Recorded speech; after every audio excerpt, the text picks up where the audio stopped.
Welcome to the Wizard of Radical Self-Respect. My name's Jared Mello, and I'm the Shepherd of Black Sheep. Today, since we went over the Nick Reiner story yesterday, we're going to go over some more videos about what the ex's motive was in the Ohio dentist murder of Spencer Tepe and his wife, Monique Tepe, by Monique's ex. And Clever Girl already in the chat is tired of this story, even though it is much newer than the Nick Reiner story. But also, I think I know why Clever Girl is also tired with the story. But then we only got a few videos to go over with that. And then I might go over a couple videos about the Minnesota debacle again. But that's not going to be for probably 90 minutes or so. So if you don't want to watch that, you can tune out at that point. But it's still interesting. And I still have been debating people on the topic.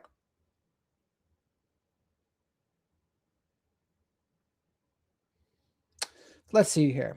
First, and by the way, also, I put this in the description today, but I do offer one-on-one consultations for clarity and guidance. So if you're struggling with any kind of toxic situation, or you're trying to practice radical self-respect in your life, or just trying to improve, I have experience with a lot of things that I've talked about: addiction issues, mindset issues, being undiagnosed on the spectrum, breaking trauma bonds with narcissistic people, seeing through their BS. If you need help with any one of those things, the link to schedule a consultation with me is in the description.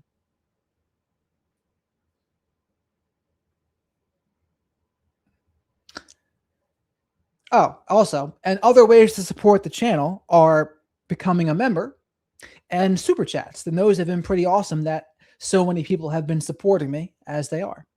And I'm very grateful for that. Please click to subscribe. A massive development in the murders of Spencer Tepe and Monique Tepe, the Ohio dentist and his wife, who were found shot to death in their home. Yep. It is now Monique Tepe's ex-husband, a surgeon who has been charged with the murders. What's interesting about this is they haven't been married for 7 or close to 8 years.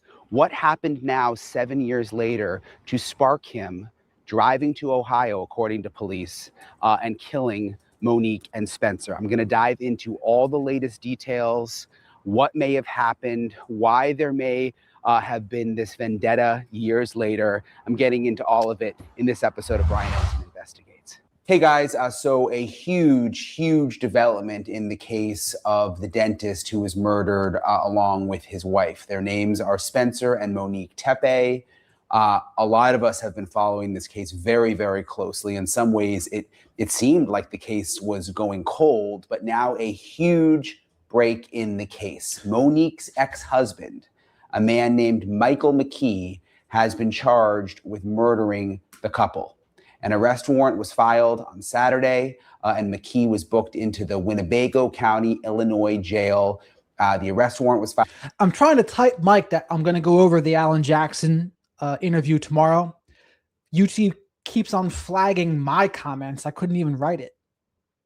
Filed Saturday, and then he was booked a short time later, just really after like lunchtime on Saturday. I was just going over the arrest affidavit, which I'll read to you in full in a second, but it says that the crime happened at 3:52 in the morning, which is something new. And it's interesting that they were able to pinpoint that exact time. 3:52 a.m. is when Spencer and Monique Tepe were murdered, according to police. In Columbus, Ohio, detectives, they say that they identified a vehicle in the area of the Tepe home before the couple was murdered, and then identified the same vehicle right in that area after the murders. And according to police, that vehicle traces back to McKee, Monique's ex. So his vehicle is really how they caught him. That, and maybe a little bit of that door cam there, but it was really his vehicle. They said, oh, that vehicle was there before and then left after they ran the tags. And then what do you know? Belonged to Monique's ex-husband.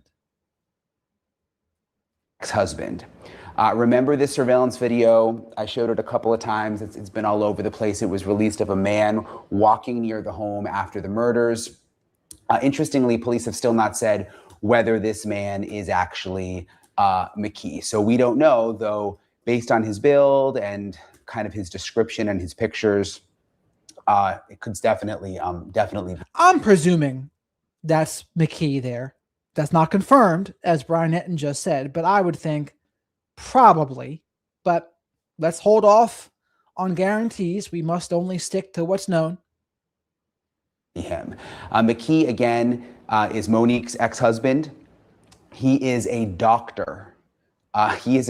Which certainly makes this interesting. He's a vascular surgeon in Illinois.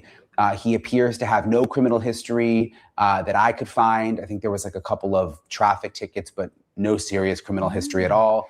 The divorce records show that he got divorced from Monique back in 2017, so like 7 years ago. They were married for less than 2 years.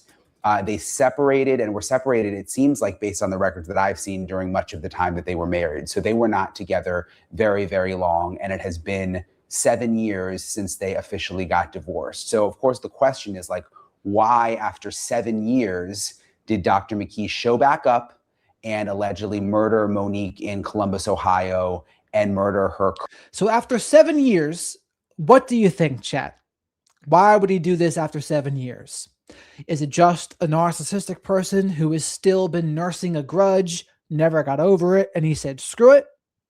Another theory we came up with was maybe he just broke up with another source of narcissistic supply, and we're assuming it's a narcissistic person here. And then to take out his frustrations, he said, you know what? Screw my ex-wife and her husband. Maybe there's an affair going on. Now, people really didn't like that I even mentioned that as a possibility. I'm not saying that's a sure thing at all. Just, it was a speculation when I thought that 911 call was from Monique. But again, the police chief and Monique's family said that call in the middle of the night on a Tuesday was not her. And then some people said that was inside the house. Other people said, actually, it was just a cell phone and it could be a house nearby. I'm not sure where they are with that right now. That might have just been something they were throwing against the wall to see if it would stick. But what are your theories, chat, on why he did it? Current husband, Spencer, Dr. Tepe, who's a dentist. It's one of the big questions right now, the motive, why he would come back 7 years later and do this. I'm going to dive into that. Some really interesting theories, some new things we're learning about that. I'm going to dive into that with my guest coming up in a couple of minutes. I was looking at the divorce records between the couple 7 years ago, and there's nothing really that stands out to me in terms of there being any aggression or violence between the couple. It didn't seem to, like, again, there were no like huge red flags to me. They didn't have any kids together. And they were together, it appears, back when Dr. McKee was in his residency. So he wasn't making a ton of money at that time. It was not a... And so in terms of McKee there, do you think he's narcissistic? Do you think he's more psychopathic? Do you think he's schizophrenic? Do you think he's schizoaffective? Do you think borderline? Do you think on the spectrum? What do you think? I mean, granted, we don't know nearly enough about him right now to even make any of these assumptions. So it's a preemptive question by me. Let's hold off until we hear more about him so we can even begin to speculate on what's going on. Complicated divorce based on the records that I have been looking at. As for Dr. McKee, a little bit about him. He went to Ohio State University for medical school. He was a high school football player. A lot of reports are that, you know, at one point he was a good guy, apparently. Good looking guy, again, football player, smart doctor, seemed like he had sort of everything going for him. Of course, we don't know what was going on behind the scenes. An employee director for OSF St. Anthony Medical Center, that's in Rockford, Illinois. It lists him as a surgeon for the hospital. And officials with OSF Healthcare say that they are cooperating with the investigation you know, I mean, are probably just in shock, like it seems like a lot of the other people who knew Dr. McKee. I was watching an interview with one of his neighbors. he had sort of like a nice condo also in Chicago, and one of the neighbors there was saying that she knew Dr. McKee and that this all came as a total surprise. McKee will be in court on Monday. It appears that it's going to be an extradition hearing. And also, the media is going to eat this up that he's a doctor too. How often do you see doctors being accused of murder? Not that often. Although, like I mentioned yesterday, there has been doctor serial killers. That's absolutely been a thing. There was a guy named Dr. Death. He would inject people with diamorphine, and that was his method of doing it. He was also addicted to opiates himself. Remember, since he was arrested in Illinois, they now have to get him back to Ohio. And as part of that, with situations like this, they usually have to have an extradition hearing first. He could waive extradition, which in my experience happens most of the time because you're kind of just delaying the inevitable. So if he waives extradition, he'll go right back to Ohio. Or if he fights the extradition, it could hold things up for a little bit of time, but ultimately they'll be able to get him back to Ohio. In terms of the arrest affidavit, I want to read it to you guys. It's pretty brief. It's not like, some of these arrest affidavits we saw like with Koberger, it was just full of detail after detail. This is very, very brief. I'm just going to read it to you. It says, on December 30th, 2025, at 9:57 a.m., Columbus police patrol officers were dispatched to 1411 North 4th Street on a check on the well-being of the Dr. Spencer Tepe, who had not shown up to work. Officers arrived and found Dr. Tepe and his wife, Monique Tepe, deceased inside, suffering from gunshot wounds. 2 minor children were found inside the home unharmed. Columbus Fire Medic number 7 responded and pronounced both victim deceased at 10:11 a.m. Columbus Police Homicide Unit Team 2 was advised, responded, and initiated an investigation. During the subsequent investigation, detectives were able to identify a suspect through neighborhood video surveillance.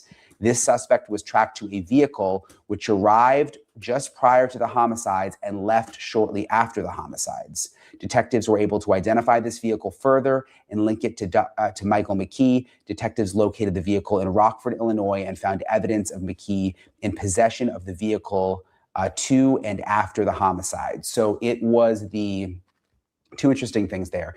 It was the car that connected them back to McKee. He apparently drove, it seems like his own car, or a car that connected back to him.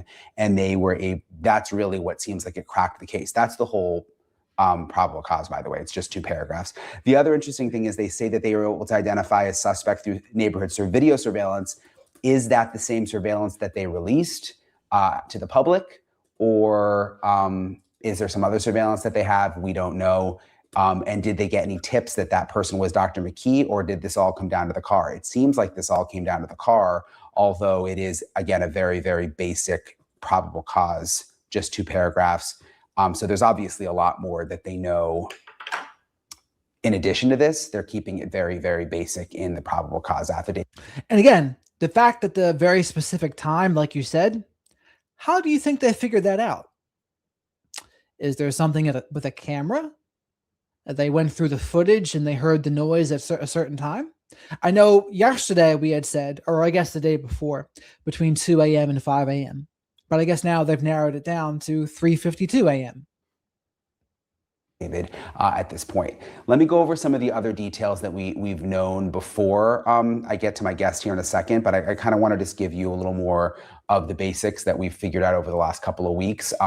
We know that Spencer, Dr. Tepe, the dentist, was shot multiple times in the house, and that his wife, Monique, was shot 1 time in the chest, and also that there were shell casings found at the scene, which could end up being very, very important and helpful in the investigation, because you think about it, if they can find Dr. McKee's gun, if he still had that around when they search his house or his apartment or whatever, they will be able to trace those casings back to that gun. So the shell casings could be very, very important.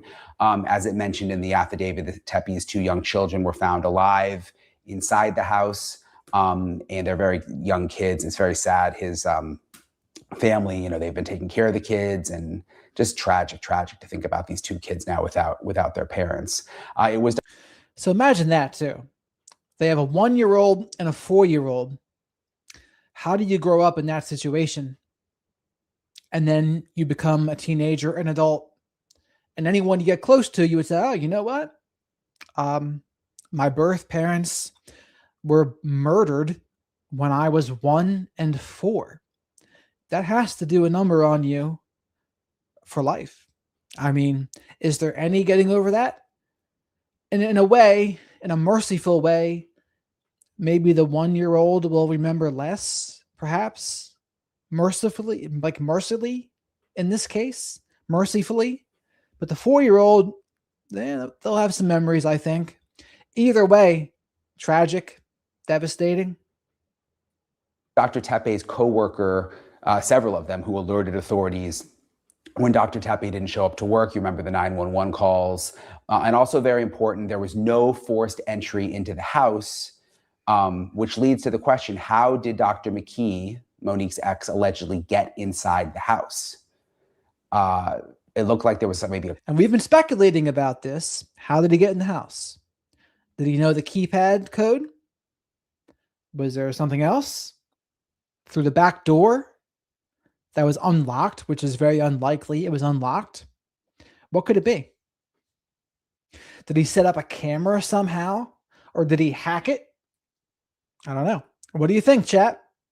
code on the front door. How did he get in without having to force his way in? Another big question that I'm going to talk to my guest here about. The Tepe family has released a new statement now that the arrest has happened. They say, nothing can undo the devastating loss of 2 lives taken far too soon.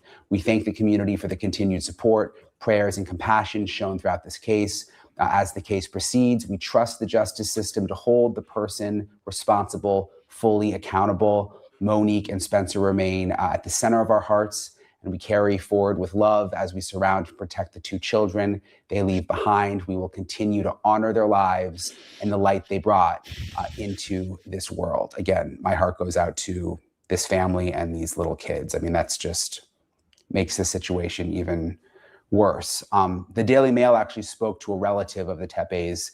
The Daily Mail says that person didn't want to be named, but said it was absolutely not a shock to anybody. That person said that they had all expected it. They just weren't saying that because they didn't want to compromise the investigation. So that relative is saying it was not a shock that Dr. McKee ended up being the alleged killer here. And the person said to the Daily Mail, wait a minute. What relative was this? I got to rewind. I missed it. Responsible, fully accountable. Monique and Spencer remain at the center of our hearts, and we carry forward with love as we surround and protect the 2 children they leave behind. We will continue to honor their lives and the light they brought into this world. Again, my heart goes out to this family and these little kids. I mean, that's just makes the situation even worse. The Daily Mail actually spoke to a relative of the Tepes. The Daily Mail says that person didn't want to be named, but said it was absolutely not a shock to anybody. That person said that they had all expected it. They just weren't saying that. Listen to that. That is huge. So the family, I'm assuming of Monique's family, said it was not a shock. And they were not only not a shock, expected it. What? So what does that say? That says that must have been some sort of narcissistic stalker type situation, right? Like some sort of trauma bond situation. Must have been for them to say something like that. Because they didn't want to compromise the investigation. So that relative is saying it was not a shock that Dr. McKee ended up being the alleged killer here. And the person said to the Daily Mail, we are all breathing a bit of a sigh of relief because they got him.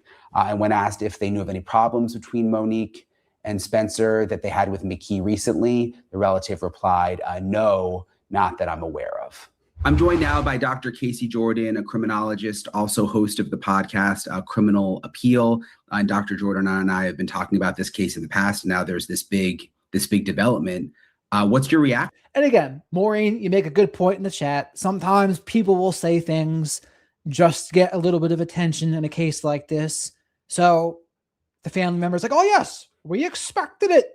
Expected it, and it was no surprise. Meanwhile, maybe they're pulling stuff out of their ass. We don't know.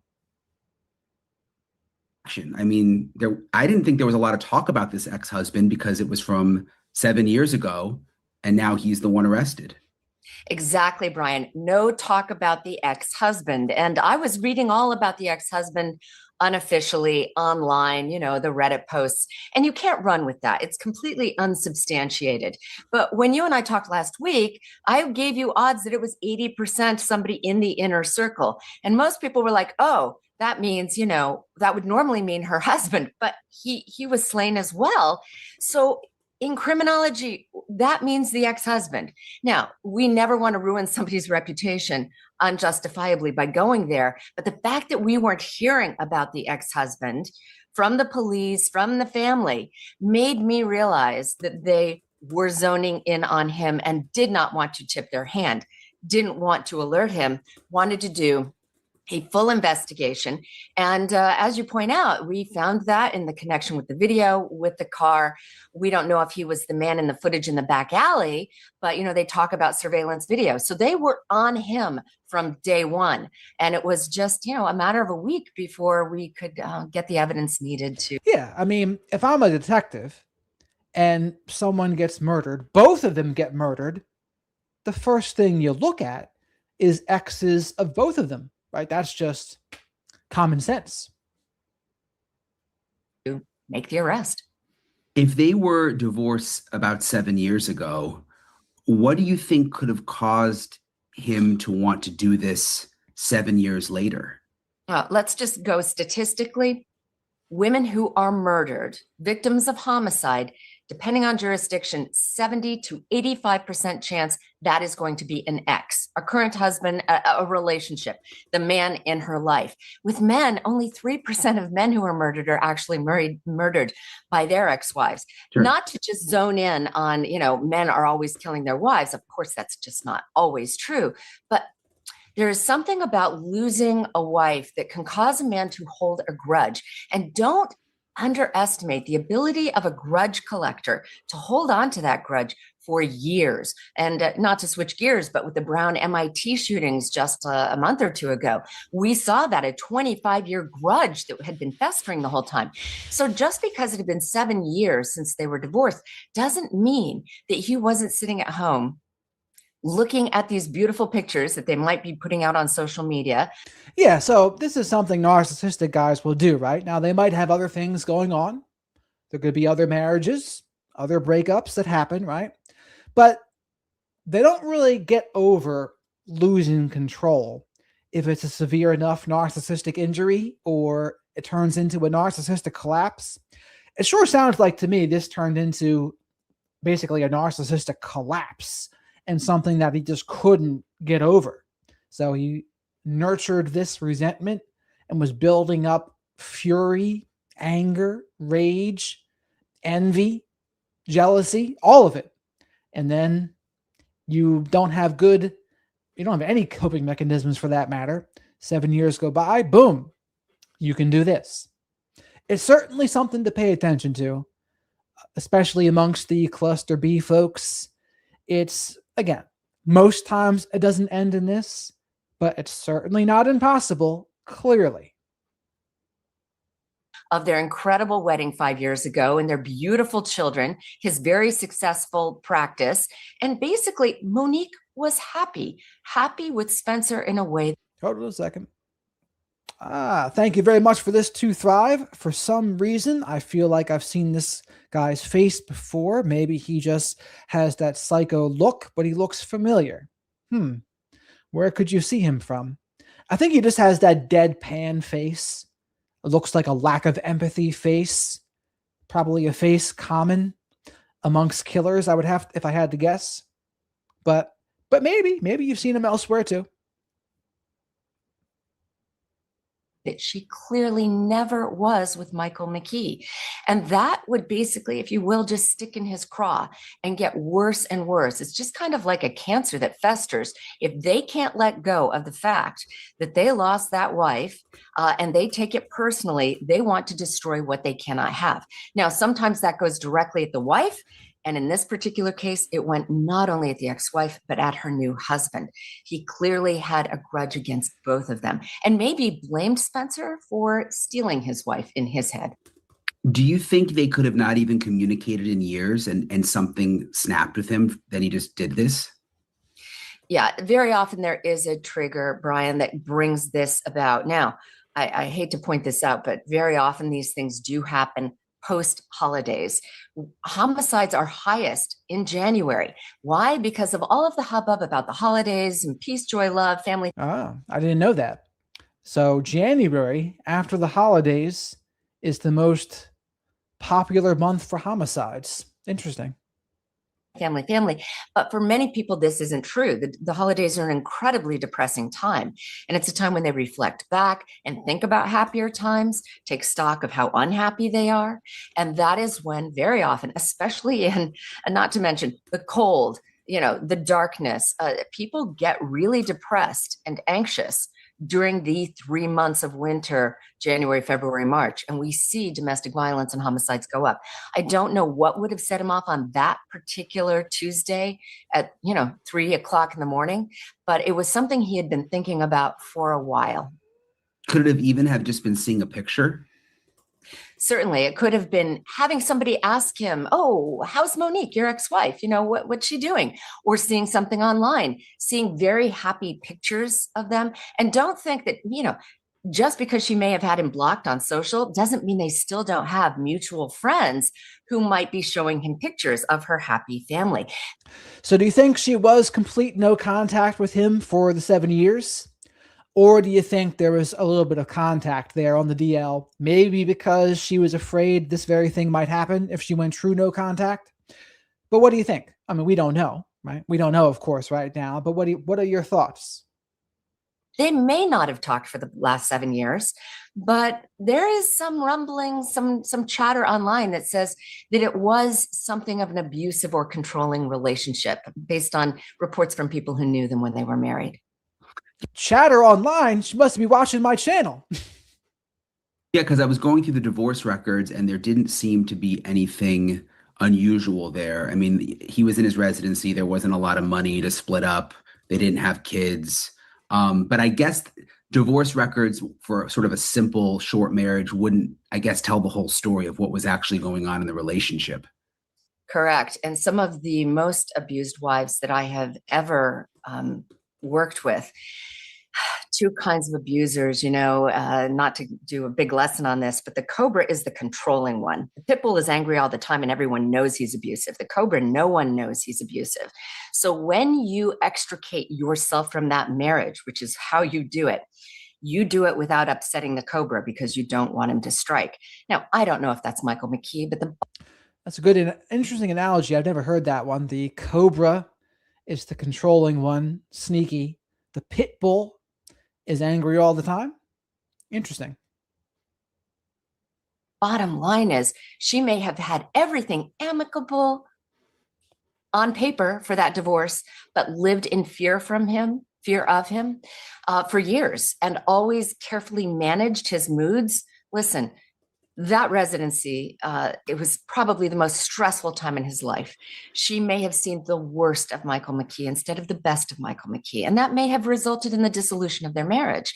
But she quickly moved on in a very happy marriage with a man she loved and wanted to have children with. And I have no doubt that there was a controlling nature to the relationship she had in her first marriage that made him feel like she hadn't just divorced him, but that she had betrayed him, had moved on to something better, had traded up with her husband. And let's face it, it doesn't take anything specific. It just takes a breakup. That's it. With a narcissistic person or a coercive controller / abuser, whatever you want to call it, all it takes is breaking up, because that's a loss of control. And that's enough. That's enough to really piss them off. If you were a source of narcissistic supply for them, they do not want to lose their sources of supply. They will get very, very angry. That's why leaving is the most dangerous time. Now, this happened 7 years later.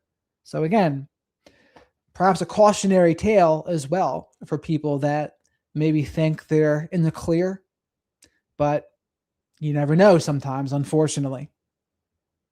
And, married a man who was already established in his practice, making good money at the time. And this probably just festered in him until he decided he wanted to destroy the happy smiles on their faces. We see this all the time. What about him being a surgeon? Is there anything that stands out to you there? So, Brian, as an attorney, I have done a lot of divorce mediation, and we know that there are certain professions that are very hard to mediate when surgeons, as I mentioned last time, very likely to be the ones that are psychopathic and be higher in the narcissistic traits. Surgeons of the doctors, probably one of the most likely. There's probably some psychiatrists that are narcissistic too. But again, narcissists can be in any profession, but especially professions where there's a built-in level of status, power, and authority and control over others. They will love that. Doesn't have to be the husband, but if they are very involved in any science, technology, engineering, mathematics, and medicine. Correct. Absolutely. To thrive. Thank you very much for this. To thrive. The depth of betrayal narc men feel. Some dark Jungian. Can't speak tonight. Psychology stuff going on. Hurt boys who feel betrayed / abandoned. That resentment turns violent. Yeah. Absolutely right.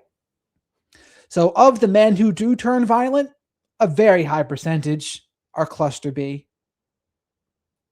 Now, do you have to be cluster B to be abusive? I don't think so. I think you can be abusive without being cluster B as well. But it's an interesting case study, and honestly, it doesn't really matter. The answer to that question doesn't matter. People still got to do what they got to do. These things are disciplines which require such a dedication, so much discipline, so much of your nose to the grindstone, control over your destiny, studying 16 hours a day. You feel like nobody understands you. And we know when we're mediating those dissolutions of marriage to handle those people with kid gloves, because quite seriously, their ability to control is what makes them so good at their jobs, but what also can make them so bad at their marriages. Do you think, well, what do you think about the family member saying that this didn't really come as a surprise and didn't really give much more detail, but it makes me... This is the question I'm most curious about. Not as surprised, and even more than that, expected it. That's a big thing. Wonder, was he trying to reach out to Monique? Was he sort of a thorn in her side from time to time? You know what I mean? The idea that the family was not surprised to find out that the arrest was of the ex-husband shows that they were all aware of his controlling nature, probably in stories that she may have told around the Thanksgiving table or something like that. He may have been reaching out to her. The reason I think people may have been aware of the discord with her ex-husband is stories she would have told to them about how happy she was in her new marriage compared to her old marriage. But also the fact that Spencer's colleagues said when they called 911, we can't reach his wife, and that is what is most concerning.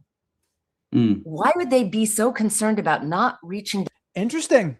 It's an interesting thing to bring up there, right? So maybe Spencer knows the ex is a problem, and maybe he's talked to some of the coworkers about it at the office there.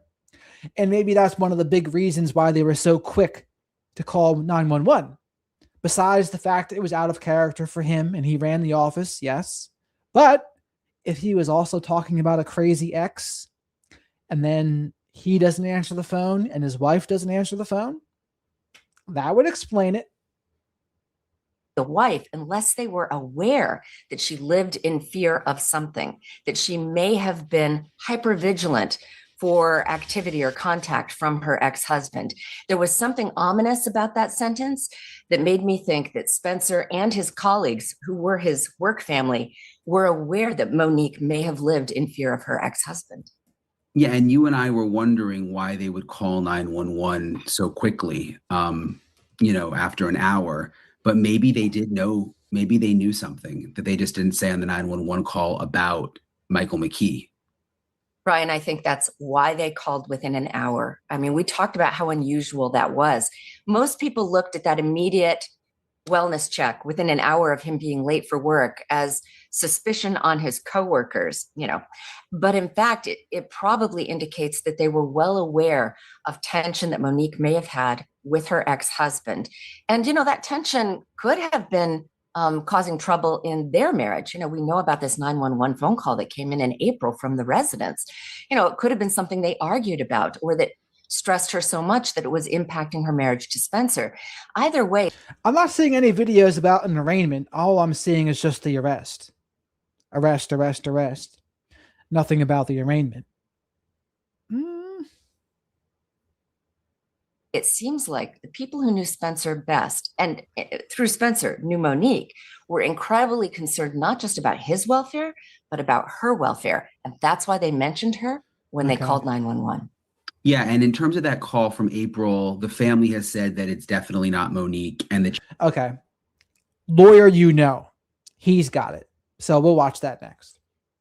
Chief has come forward and police said that they don't seem to think it's related, like that it may have just been tied to that house, but been from a cell phone nearby, although no one has really said for sure. So it'll be kind of interesting to see if that actually does play a role. I just keep thinking about what you said about a grudge collector. I don't know why that really stuck with me.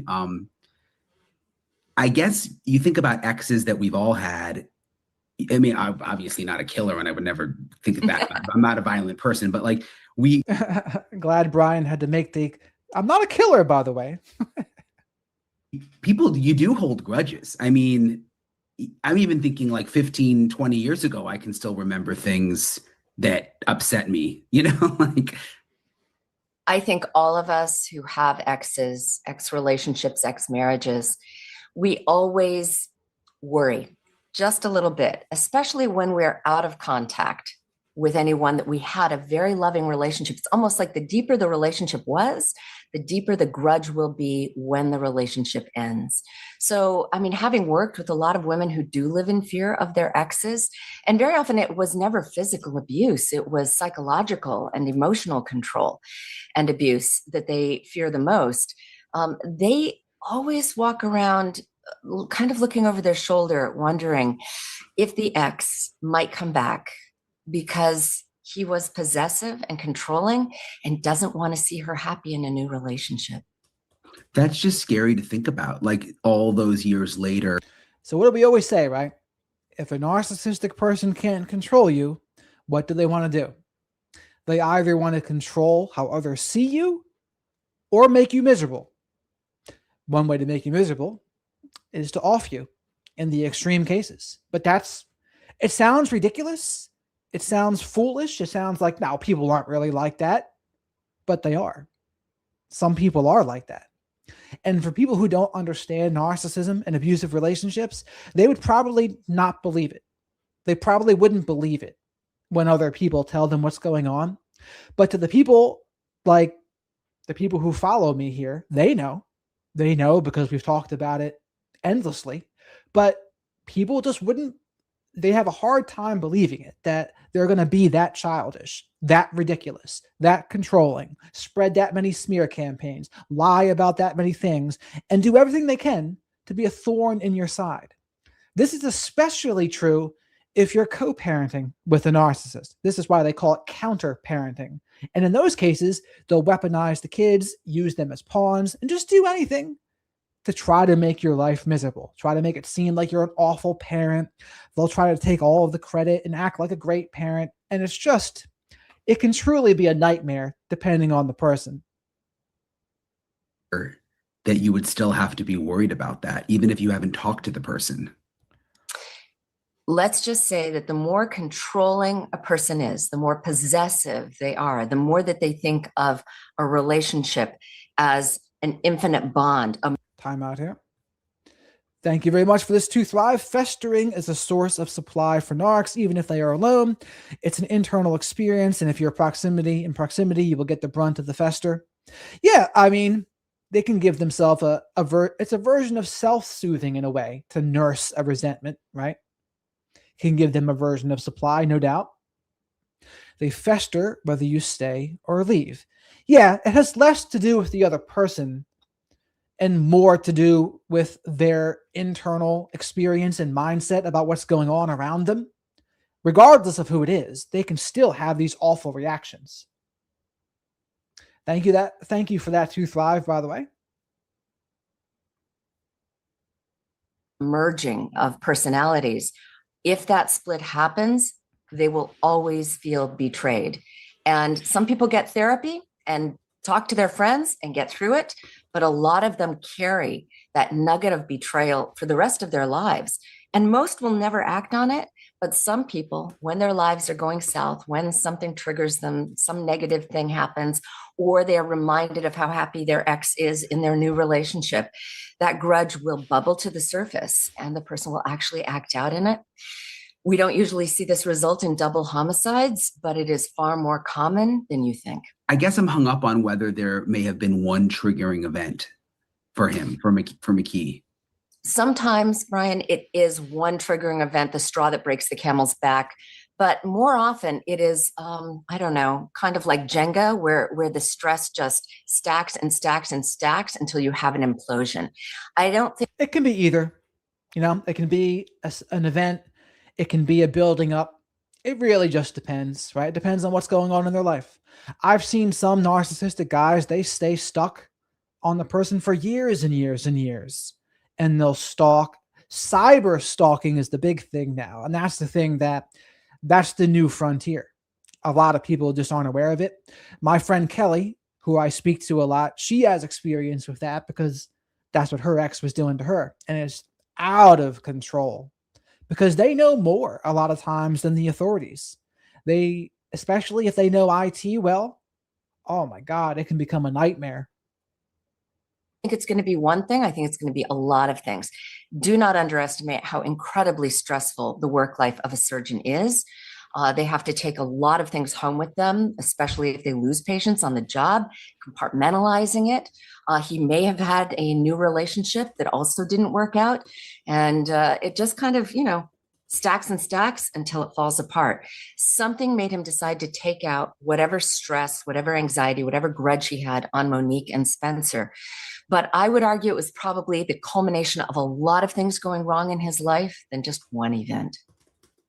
And still police have said no forced entry, which makes me wonder still how he got in the house. I think a very good question. And this is what I would do. If I was a detective, I'd be asking his friends, was he talking about her? What was he like? But also to note, they can do a great job of hiding who they really are. They can have a mask. They can act a certain way in public, but they don't disclose the worst parts, right? They don't brag to their buddies. Oh, by the way, I abused my girlfriend. Oh, by the way, I cyber stalk my ex in my spare time. No, they don't say that. Very rarely do they say that. It may always be a mystery how he got into the house. I mean, I hate to just point out the obvious. The door may have been unlocked accidentally. Some people do forget to lock their doors. It could be that he knocked on the door and the door was open to him and he entered and had an argument and ended up shooting those two victims. I'm not sure we'll ever know unless the suspect actually confesses and fills us in on all of those details. Are you surprised that, obviously he's been described as a smart man and he's a doctor, that he took a car there that, it seems like a big mistake for a criminal. Why would you take a car that could then be traced back to you? Listen, there's a big difference between intellectual intelligence. It goes without saying that a surgeon is obviously highly intellectually intelligent. Thank you, 2-5. Can you dive into this with Dr. Salerno? Yeah, in a couple of weeks, I'm talking to him again. We're going over his book, Cruelty by Nature. But we can bring up some of these cases. I can ask him his thoughts on Nick Reiner and this case here. It'd be a good idea, actually. Thank you, 2-5. You are the best. That's a different thing than emotional intelligence, which is how we handle our emotions, and especially when they are doing things that we call flooding. When your emotions are flooding, which they very often do around the holidays, That's a whole different intelligence. And it takes a long time to learn how to handle the negativity, the depression, to reach out when you need help. And, physician, heal thyself. I have to tell you from firsthand experience, doctors have the hardest time reaching out and asking for help. They don't want anyone to think that they're struggling. So I suspect that all the mistakes he made, taking his car that was traced back to him, perhaps being caught on video surveillance, these are things that were made because he was in emotional turmoil and not thinking clearly with logic. But also, there's a big difference between book smart and street smart. I mean, and there's a different version of street smart where it's crime smart. And clearly he's not showing much crime smartness here, leaving all of those shells there, not having a rental car. There's all sorts of things he could have done, but does that speak to an emotional state? Possibly. But it doesn't really even need to be like, it can be not just a temporary emotion, it's something that he's experienced a long time. Logic. It may have just been a decompensation. His inability to handle sorrow, depression, stress around the holidays made him act in a completely horrific, illogical, emotional way when he was feeling incredibly weak in his security. Again, I hope that over time, just to give answers to Monique and Spencer's families, he will come clean and fill in the details. I wouldn't be surprised if you actually see him in his sorrow and regret for what he has done, take a plea bargain and perhaps confess those details. It's a stretch to say she knows he's going to feel guilt and remorse. That's certainly no guarantee. Now, he might pretend to have guilt and remorse for his life's sake or for sentencing's sake, but does he really feel it? I don't know. What do you think, chat? Yeah, I was going to ask you about that. I mean, you talk about statistics and what happens historically with these cases. What do you expect him to do? The question of what he will do next and whether or not he will deny it and demand a trial and get the best defense attorney's money can buy, or whether he will quietly just take a plea bargain and fill us in on the details. I mean, it depends. I hate to just narrow it down on his level of arrogance and contempt for Monique and Spencer. If he feels like he was justified in doing what he did, he is going to plead not guilty and go to trial and really just insist that it's all a case of mistaken identity. We call that the pseudologia fantastica. He could actually brainwash himself into believing he didn't do it. That's possible. But if he's any kind of intelligent at all, he's probably going to listen to his lawyer. The lawyer's going to hear the situation, assess whether he thinks he's guilty or not. And then he's going to say, okay, this is what I think I can do for you. And if he's dumb, he might not listen to his lawyer. And then there's the person who realizes that their life is essentially over, that the evidence is overwhelming, their career is gone, they have no relationships. And in the interest of self-preservation psychologically, they go ahead and admit what they have done so that they can live with themselves moving forward with the plea that he may end up negotiating. Innocent until proven guilty. Let's remind our viewers of that. But at the same time, I think that the evidence is going to be very strong or they would not have made an arrest. And I think that this man will be convicted. When even though the affidavit is very basic and really the only evidence they cite is the surveillance video and the car coming and going, I would imagine they've taken a lot of DNA from the scene. And now that they have him, there's probably going to be a lot more. And you mentioned the shell casings last time. I mean, there's going to be more evidence, it seems like. I mean, for all we know, they have a lot of evidence already. There might be DNA, there might be weapons evidence, there might be video evidence. There could be all sorts of evidence here. There could be text messages, Google searches, all sorts of things. Yeah, I believe that they just put enough evidence into the arrest warrant to effect the arrest. And once you have him in custody, you can breathe a sigh of relief. and move forward with processing all the other evidence that I'm sure is going to come from the crime scene. I have no doubt they have DNA and that they are going to match it to him. But first you have to get on a warrant to actually swab his cheek and get his DNA and make that comparison. So I imagine, I hate to compare this to the Brian Kohberger case, a little bit different, but again, a home invasion, mass slaying. You get the evidence as time goes on and you process the crime scene, and that can be very intricate and very slow going. But in the meantime, they have him in custody and can collect that and not worry that he could be destroying evidence. And just lastly, they were separated, it sounds like, for a big chunk of the time they were even married. They were married for 2 years. And it makes you wonder what was going on in that marriage, even though he has no criminal history and it doesn't seem like he has any like infractions on his medical record. I guess, could you go from just being a totally non-violent person to suddenly killing 2 people? Or do you think there's something there that we just don't know about? I think that there might be a lot going on in his life that we don't know about, and that maybe even the people who knew him best didn't know about. Just don't underestimate the amount of stress that physicians and surgeons go through, especially during their residency and in their first few years of practicing. They are working incredible hours. That has nothing to do with pathological personalities.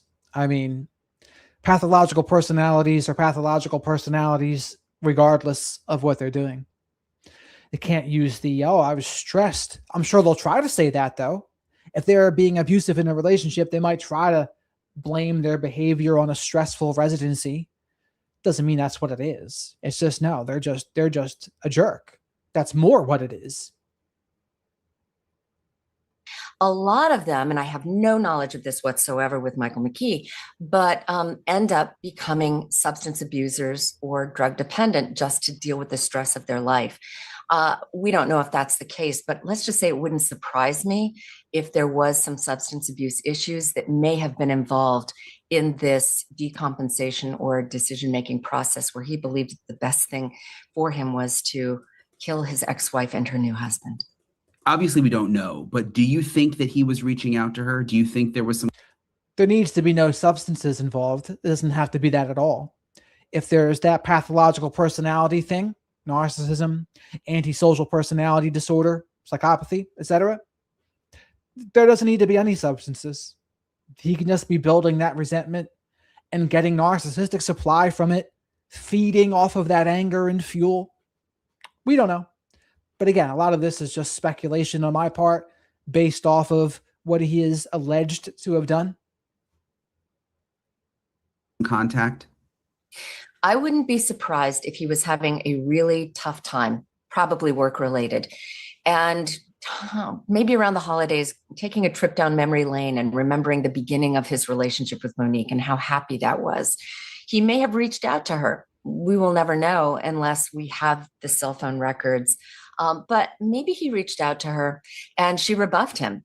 And she said, hey, that was then, this is now, leave me alone. I'm happy. I wish you peace, but peace out. That could be a very typical trigger that would have made him want to go destroy not just Monique, but the happy marriage that she had. I really, really appreciate Dr. Casey Jordan for speaking with me. I'm of course going to stay on this story. We've got the several different court hearings coming up, and I'll keep you guys posted on everything that happens. Again, thank you so much for checking out my channel. All right. So, and again, all we have is speculations now. I mean, that's all anyone can do about a lot of this stuff until we hear what the prosecution's facts are. It just seems like they have certainly something on him, or they wouldn't be arresting him, is what I would think.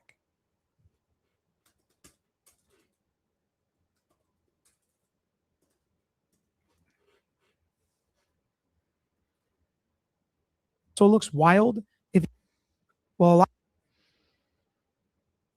What's up, everybody? Welcome back into another episode of The Lawyer You Know. And today we're going back to Ohio on this dentist and his wife's tragedy, where they now not only have a suspect, but they have somebody who has been charged and arrested. The extradition hearing was today. We'll talk about that. We'll talk about the updated charges that are different than what he was originally charged for, what it actually means. We will read and break down those definitions in Ohio and why maybe they have updated these charges. Updated charges To a higher charge. We'll talk about how we got here. It went pretty quickly from we don't have anything, we don't have any suspects, we're not arresting anybody, to boom, this guy is booked. We have his mugshot, and we have a little bit of the backstory. We'll get into what some of that backstory is. We'll talk about some of the possible motives, how prosecutors prove cases like this, how important motives can be, and what information we know right now. We will always focus on the presumption of innocence. Just because there are charges here does not mean he's been convicted yet. It's hard for people to understand that, to believe that as true and like move on as that being true. But we live in America. That's how it is. So we're going to continue to try to do that on this channel. Hopefully you guys can do that and we can work through this, answer questions, talk about it together. Hit that like button. Let's get to it. Immediate suspects. Was this somebody they knew? Was it somebody they were friends with? Was it somebody they would have let into their house? Well, a lot of those things have kind of been dispelled from some facts that we know, because according to one of the arrest affidavits, they believe the crime was committed at 3:52 a.m. That is very specific. They don't necessarily have to prove that right on the dot, but somewhere around there, and having that specific time leads me to believe they can prove that specific time. And that kind of renders a lot of those factors moot to me. Like at 3:52 a.m., are you letting a friend in? Is it normal to have a friend over? You know, a lot of those things are kind of... So I don't know what the court filings from last spring were. Perhaps a guess. Maybe some sort of restraining order filed by Monique. Maybe. And as far as I know, didn't their divorce include that in it anyway? A mutual restraining order? Isn't that what we learned a couple days ago? Of strange and weird and don't really lead me to believe that. And the locations of the bodies that we heard that were in their bedroom, I believe. And then some of the things we heard, initial reports of what the bodies looked like, might not have been accurate either. But what we're going to do today is we're going to look through a bunch of the public documents that are coming out in this case. We're going to listen to a little bit about the background of what's been researched about the defendant in this case, who is the ex-husband of the female victim in this case. And we'll hear about when they were married, when they were divorced, how strange that is, whether or not he opened the case back up and tried to continue file things in 2025. Did he do that to try to find her address? There's just all sorts of speculation going on there as far as motive goes. And we're not going to know the motive at this point. I think a lot of people are going to try to guess at what the motive is, that he was angry, he saw how happy her life was, he wasn't happy anymore. Maybe he snapped, maybe something else happened. Maybe they linked back up, talked, met, something. Who the heck knows? One of the really sad things, well, I'll hold off on some of that, but let's take a look at some of the documents in this case and see what they've got, see how they were able to come to this suspect and make this arrest. Then we'll look at the charges. We'll talk about the extradition hearing, what happened today, why, what could he have done, what did. So let's go over this here, Crystal. I lost it. When I left my ex-narcissist, he insisted on getting a key for my new home, which I objected. Very smart move to object, because why do they do this? They want control. A key to your new home would give them control over you, which is why they want it. Power and control. That being said, it was a very wise move to say no to that. What did he do? How's it going to affect the case? We'll answer all those questions. So here we go. Type of offense is a homicide. This is back on 12/30. Incident summary on December 30th, 2025, approximately 10:04 a.m. Columbus Police Patrol officers were dispatched to the 1400 block of North 4th Street on a well-being check. Officers arrived at the scene, located 2 adult victims suffering apparent gunshot wounds. They arrived on scene and pronounced the victims deceased at 10:11. They got there at 10:04, pronounced them deceased at 10:11. You know what that means. It was very obvious to them. The victims are identified as Mr. Spencer Tepe and Mrs. Monique Tepe. Next of kin has been notified. 2 small children were also found in the residence unharmed. Okay. That was the first report of what we knew. Then on January 2nd, update on January 2nd.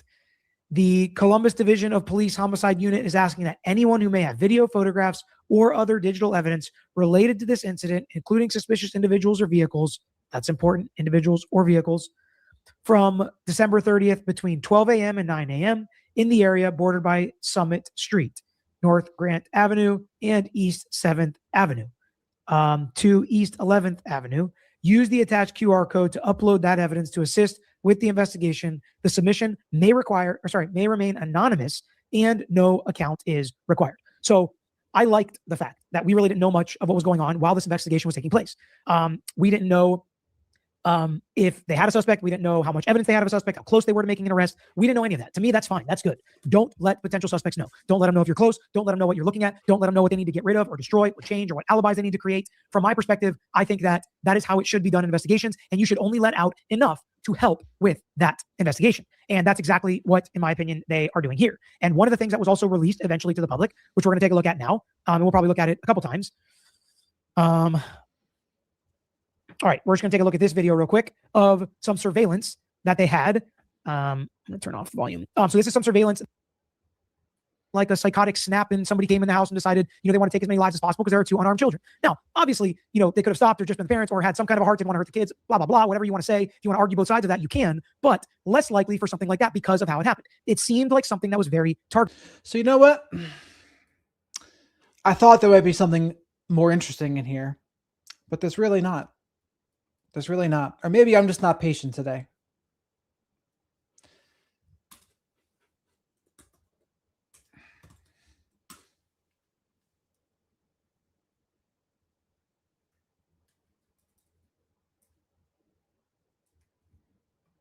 Hello, this is Dr. Grande. Today I will offer an update on the case of Spencer and Monique Tepe.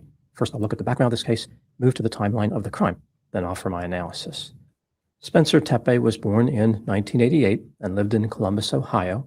In 2012, he earned a bachelor's degree in biology and Spanish from the Ohio State University. In 2017, he graduated from that school's College of Dentistry with a doctor of dental surgery. Spencer found work as a dentist and eventually ended up at the Athens Dental Depot in Athens, Ohio, 75 miles southeast of Columbus. At some point, Spencer became romantically involved with a woman named Monique, who had once been married. Years earlier, in August 2015, she married a surgeon named Michael David McKee. 7 months later, in March 2016, Monique filed a complaint. I'm not sure if I can even watch AP things without copyright strikes. I'm not sure.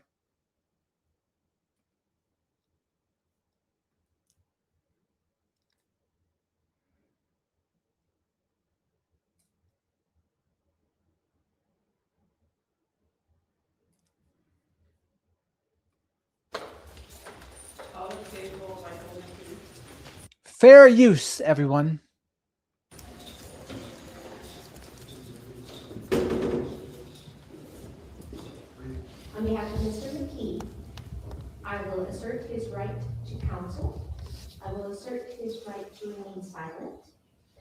And Mr. McKee believes that the most expeditious manner in which he may defend himself against the charges pending in Ohio and to plead not guilty would be to waive his right to an extradition hearing and to have a governor's warrant and to agree to his immediate transportation to Ohio.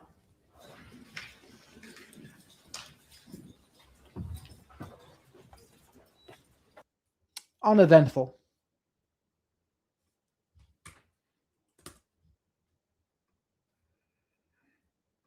A complaint for divorce, indicating that she and her husband were incompatible. Divorce proceedings started in May 2017 and were completed in June of that year. By this time, Monique was living in Westerville, Ohio, just north of Columbus. Michael was living in Roanoke, Virginia, working as a vascular surgeon. The separation agreement required that Monique would pay Michael almost $1,300 for miscellaneous debt. Monique and Michael paid their own attorney fees, and Monique paid an additional fee to get a private judge to speed up the divorce. The couple agreed to a mutual temporary restraining order, requiring them to refrain from harassing, interfering with, assaulting, or doing bodily harm to the other. Monique's unpleasant experience in her marriage did not discourage her from getting married again. On January 30, 2021, she and Spencer Tepe married. The couple would go on to have a girl and a boy. The family lived in a 2,500 square foot, two-story house on North 4th Street in Columbus, Ohio. Now moving to the timeline of the crime. It's not that I love Dr. Grande. It's more like he condenses some information down into 15 minutes and it makes it digestible. Next, we can listen to Ashley. I think Ashley will be better than Lawyer You Know, or at least more informative for our sakes. On December 30, 2025, Spencer Tepe failed to show up at work, prompting the owner of the dental practice where he was employed, Mark Valrose, to contact the police at 8. It's like the dude with the Clear Eyes commercial. What was his name? I can't remember, but he had that monotonous voice, Clear Eyes. I'd wonder, how would he speak in normal conversation? You can't even imagine him talking in any kind of a faster cadence, can you? It wouldn't add up. The same could be with Dr. Grande. 8:58 a.m. for a welfare check. At 9:22 a.m., the police arrived at the wrong house to conduct the welfare check. There was no answer at the front door or the back door, and the officer left. About a half hour later, a friend of Spencer's named Alexander Diddy arrived at the Tepe family house. He called 911 at 9:56 a.m. and said he could hear children inside the house and thought he heard one yell. The police were dispatched again. At 10:03 a.m., prior to the police arriving, Alexander called 911 again with a disturbing update. He said, quote, "There's a body. Our friend wasn't answering his phone. We just did a wellness check. We just came here and he appears dead. He's laying next to his bed, off of his bed in this blood. I can't get closer to see more than that," unquote. The police arrived 1 minute later at 10:04 a.m. They tried something different this time and went to the correct house. They found both Spencer and Monique dead in an upstairs bedroom.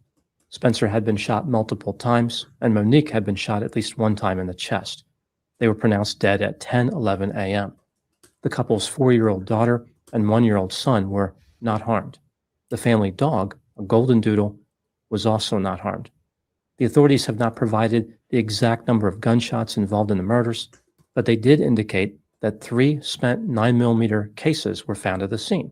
If one were to assume that no cases were retrieved by the killer, this means that Spencer was shot twice and Monique was shot once. No murder weapon was found, which led the police to believe that the shooter could not have been Spencer or Monique. No murder weapon found, only the shells. A mysterious intruder must have killed the couple, one who did not force entry into their house. The police released video surveillance of a person who appears to be a man walking in an alley near the Tepe family home, indicating this individual was a person of interest. The man was wearing a dark hooded sweatshirt and light pants. He was walking with his hands in his pockets and at one point pulled down his hood or touched his face. The double homicide of Spencer and Monique Tepe was both mysterious and worrisome. Some people wondered if the case would ever be solved, and they were concerned that others could be in danger. Maybe this killer would enter other houses and commit more homicides. There were many theories about the identity of the killer. Some people believed that he must have known the couple. Others thought that he was a stranger who randomly attacked them. On January 10, 2026, the police removed some of the mystery from this case by arresting Monique's 39-year-old ex-husband, Michael David McKee, and charging him with 2 counts of murder. The authorities indicated that video surveillance in the neighborhood allowed them to track a suspect to a motor vehicle that arrived just before the homicides and left shortly after the homicides. This vehicle was identified and connected to Michael.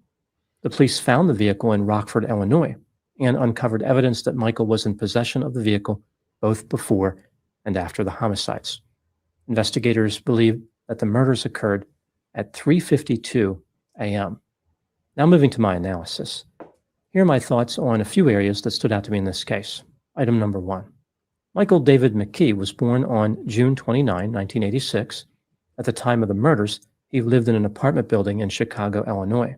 This is 325 miles from where Spencer and Monique lived in Columbus, Ohio. Michael worked as a surgeon at a hospital in Rockford, Illinois, 86 miles west of Chicago. Thank you for this, Brian. He's gifted a membership to my channel. So everyone can say thank you to Brian for whoever would like that. Chicago. He had no criminal record. Michael was licensed to practice in both Illinois and California, and at one time had been licensed in Nevada. As I mentioned, he once worked in Virginia as well. One of Michael's neighbors spoke to the media and indicated, quote, "He didn't seem like someone who would do something like this," unquote. She also said, quote, "I sat down with this man. I talked to him at the pool, barbecuing about what a beautiful day it is. And then he turned out to be a killer. It's kind of shocking." Compare and contrast that with what they said the family member of Monique said. "Oh, there was no surprise and we expected it."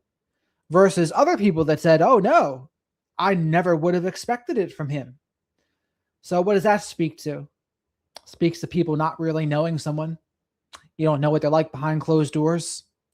A lot of times, and this is true a lot with romantic relationships, right? Friends might not even know, but the romantic partner knows. And so the romantic partner, they have a different perspective than others, a more real perspective of what's actually going on. Unquote. This bewildering barbecue banter betrayal may be the first of many baffling behavioral breakdowns. Most people would not expect a surgeon to transform into a killer. Item number 2. In my original video about this double homicide, I offered my thoughts about the characteristics of the killer. Let's see how those thoughts align with the news that Michael McKee was arrested. I thought that the killer was someone who knew Spencer and Monique personally. This was based on the idea that random attacks are rare and the fact that there was no forced entry into the Tepe family house. At the very least, Michael knew Monique personally. He lived with her for 7 months and was married to her for 2 years. It also stands to reason that he knew who Spencer was. Thank you very much for this, Anne. Anne is also gifted a membership to my channel. Thank you very much for that, Anne. And hopefully this gets put to good use. I'm also thinking about doing at some point member-only Q&A streams. Just something to make it more appealing. Even if he did not know him personally, like Michael realized that Monique was married to Spencer. I thought the motive for the double murder was not robbery. Rather, the killer's motive was revenge, jealousy, anger, or resentment. There is no evidence that Michael robbed the couple. It seems clear that if he is guilty, he specifically targeted Spencer and Monique due to destructive emotions. Unfortunately, sometimes when people get divorced, they just refuse to let the relationship go. And I theorize that the killer was calm under pressure because he was not running when he was captured on video. Michael was a surgeon, a career choice that demands a low level of anxiety. Many surgeons have subclinical psychopathy, just like police officers, soldiers, and skydivers. Nobody wants to be treated by a surgeon who is hysterical. Item number 3, if Michael McKee is guilty, as the police allege, this answers many of the original questions about. And Maoist, thank you for becoming a new member here. I appreciate that. About this case, but it also introduces a new set of questions. For example, Michael knew Monique well at one time, but they had been divorced for 8 years. How did he gain access into her house? Certainly, Monique would not have given him a key or an access code. This is a woman who paid extra money to get divorced from Michael faster, who agreed to a restraining order, and who referenced a wrong relationship during her wedding vows. Presumably, she was talking about her marriage to Michael. Was Michael still in contact with Monique despite all this? The Tepe family dog, a golden doodle, may not have barked when Michael allegedly made entry. This suggests the dog was familiar with him. Again, how would this be possible? It's also possible the dog didn't bark at anybody. People usually don't buy a golden doodle to function as a guard dog. They are pretty much the opposite of a German Shepherd or a Rottweiler. Considering how Michael had been divorced from Monique for 8 years and separated for longer than that, why did he allegedly murder her? Most murders of women perpetrated by a former male lover occur soon after the relationship falls apart. For example, 50% of women killed by ex-partners are killed within 2 months after the separation, and 85% are killed within a year of separation. Michael allegedly waited much longer than expected, suggesting that he could not stop thinking. I didn't realize it was 85% within the year. I guess that makes sense, but I would have thought it could have been a little bit less. A little less and then more even after a year. About Monique. This brings me to item number 4. What do I think happened in this case? This is just a theory, my opinion. When Monique and Michael married in August 2015, they had a dream of a long life together. Very few people get married with the intention of getting divorced. Rather, divorces are viewed as an unexpected outcome, one that may become necessary due to behavior the spouses did not predict. I would say she genuinely looks happier with Spencer than she does here. Something a little different with her smile in this one versus the one where she's with Spencer. Something a little more hollow, because you just don't know.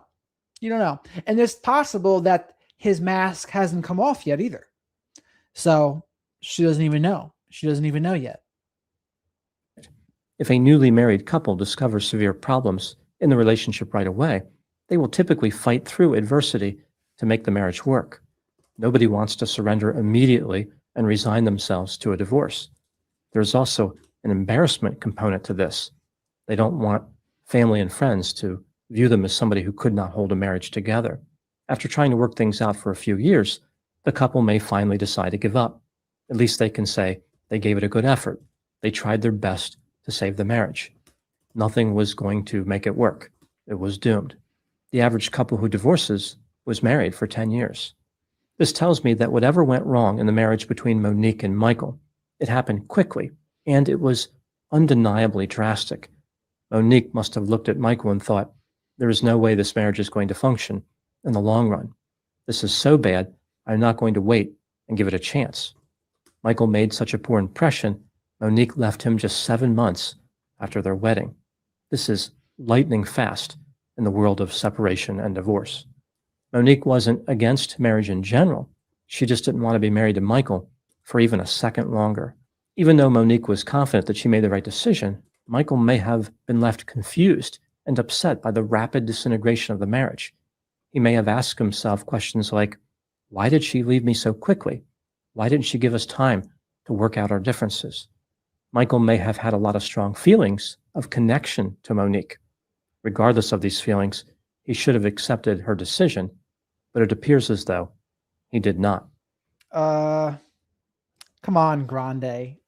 That's as basic as it gets there in an analysis. And he knows narcissism. He just kind of holds back on it now. He doesn't really talk about it as much. He doesn't want to. And granted, he is a licensed professional, so he does have to be more careful. We have to understand that too. But I am not held to those constraints. So I ponder and I speculate. And I would say, well, let's say he's a little narcissistic. He's blame shifting. He doesn't think it's him. He thinks the problem's somebody else. He thinks the problem's her. And when she wants to leave him after 7 months, it's certainly not because of anything he did. It's her fault. It's her fault why this is happening. She just can't do this. She just can't do that. Again, if it's a narcissistic person, that's probably what's going on. Over the course of years, he kept thinking about her, wondering what their relationship could have been like if they stayed together. He was angry and resentful. He may have looked at Spencer, Monique's new husband, and felt as though she picked a similar replacement. She traded in a surgeon to get a dentist. Both men graduated from the Ohio State University, and they both spoke Spanish. The men were only 2 years apart in age. Michael perceived Spencer as a man who took everything from him, even though Michael was divorced from Monique for 4 years before Spencer married her. At some point, Michael decided to murder Spencer and Monique. He carried out the crime in a way that initially appeared consistent with careful planning, like the case was a big mystery. But Michael was actually unsophisticated and clumsy. He used a car that could be connected to him, and he left spent cases behind. The police arrested him not even 2 weeks after the murders. Given the amount of time that Michael must have ruminated about the homicides, he is probably not that upset about being caught. Michael knew that he would be the obvious suspect. He was willing to risk prison or even the death penalty to get his revenge. In his mind, the murders represented justice, so he has nothing to be ashamed of. Now moving to my final thoughts. As I mentioned, surgeons tend to have low neuroticism. This personality trait has 6 facets: anxiety, angry hostility, depression, self-consciousness, impulsiveness, and vulnerability. For most people, the facet scores of any personality trait, including neuroticism, tend to group together. For example, someone high in anxiety would probably be high in depression as well. Every now and then, however, we see a person who has several facet scores that cluster and one score that deviates. Perhaps that is what happened with Michael. He was able to function as a surgeon because he had low neuroticism facet scores, except for angry hostility. This is a worrisome score distribution because it grants a person a psychopathic level of calmness and precision, but a decision-making apparatus based on emotions. Those are my thoughts on the case of... All right. That last 10 seconds was interesting. So you can have like a psychopathic disposition when it comes to surgery, but then you still have elements of an emotional part of you too. Okay. But other than that, sometimes Grande just pumps them out just to get some content up there, I think.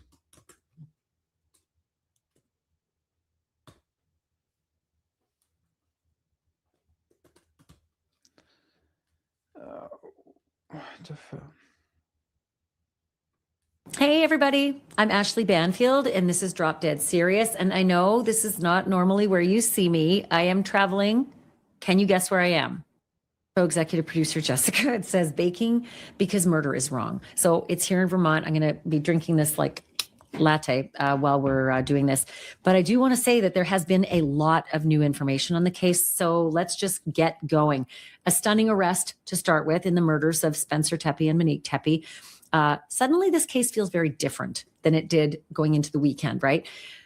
Dr. Michael McKee, that's who they arrested. It is Monique's ex-husband. He is a vascular surgeon. I've already talked in the past about the amount of education and years in university that it takes to become a vascular surgeon, upwards of 15. So if he's guilty of this, what a waste. How to throw your entire life away and do the most horrifying thing to orphan 2 little children and destroy countless lives around Monique and Spencer Tepe, take their lives away in such a brutal, heinous, atrocious, and cruel way. I say those words specifically. But Dr. McKee weirdly has no criminal history, no record.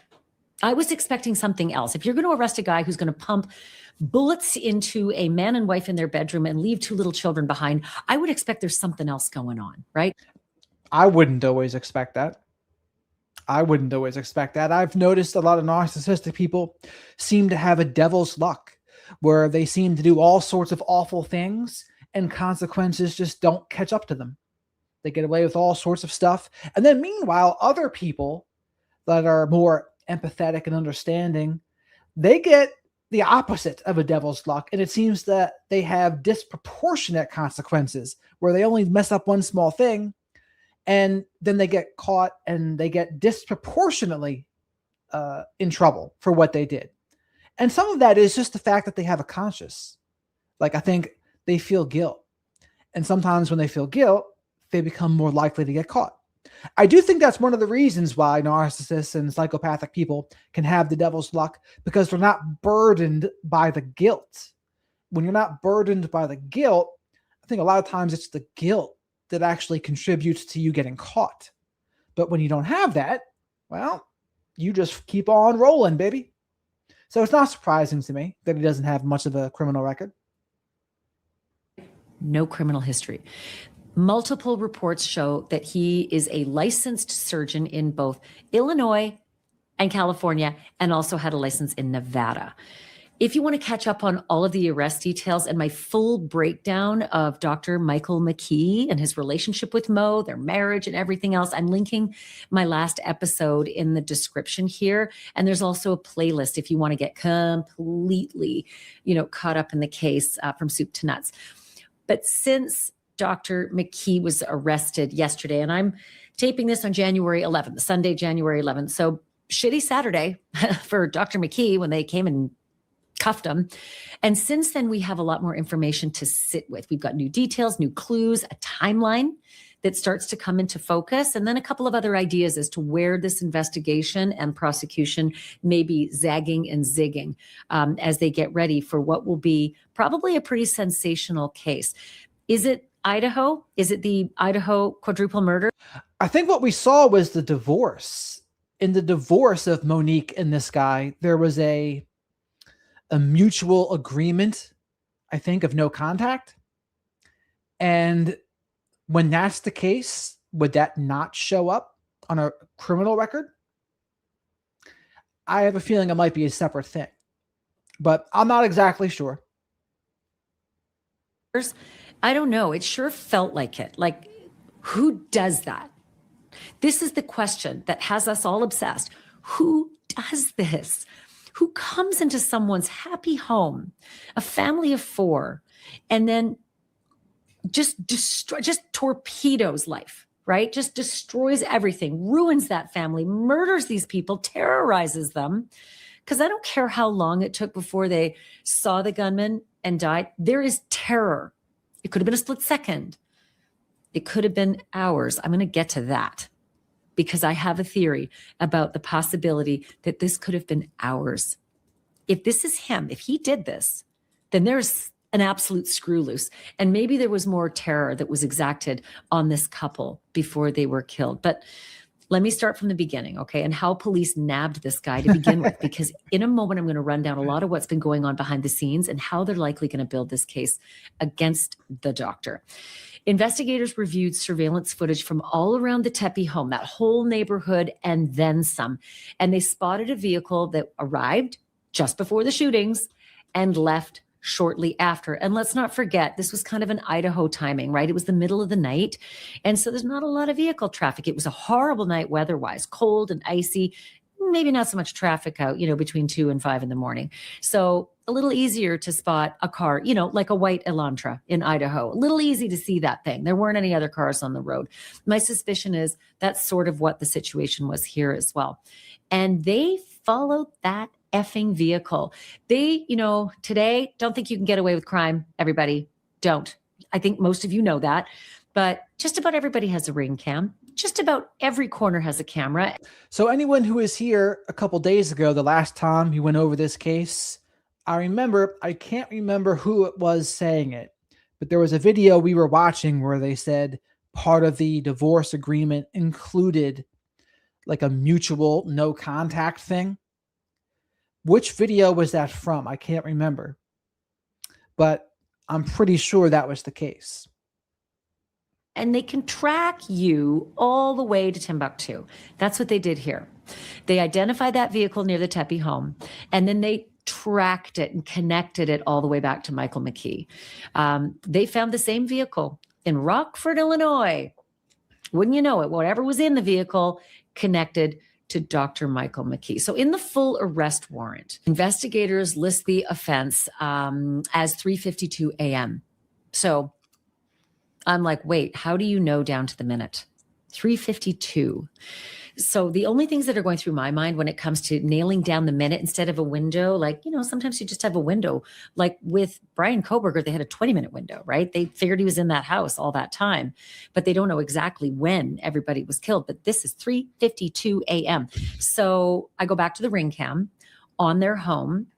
I also go back to the possibility that they had cameras in the home. It's possible, right?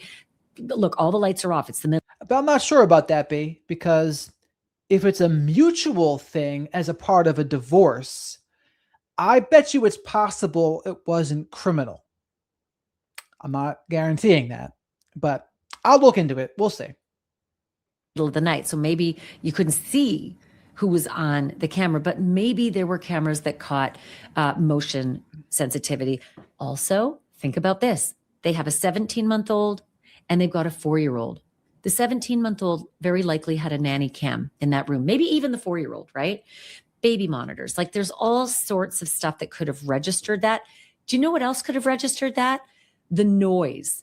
Whenever you wear a fitness monitor or a sleep monitor and you're abruptly awakened, that's going to register. So it's possible that Spencer and Mo might have health monitors. Maybe they were, jarred into some kind of a health alert by waking up or being terrified or being shot.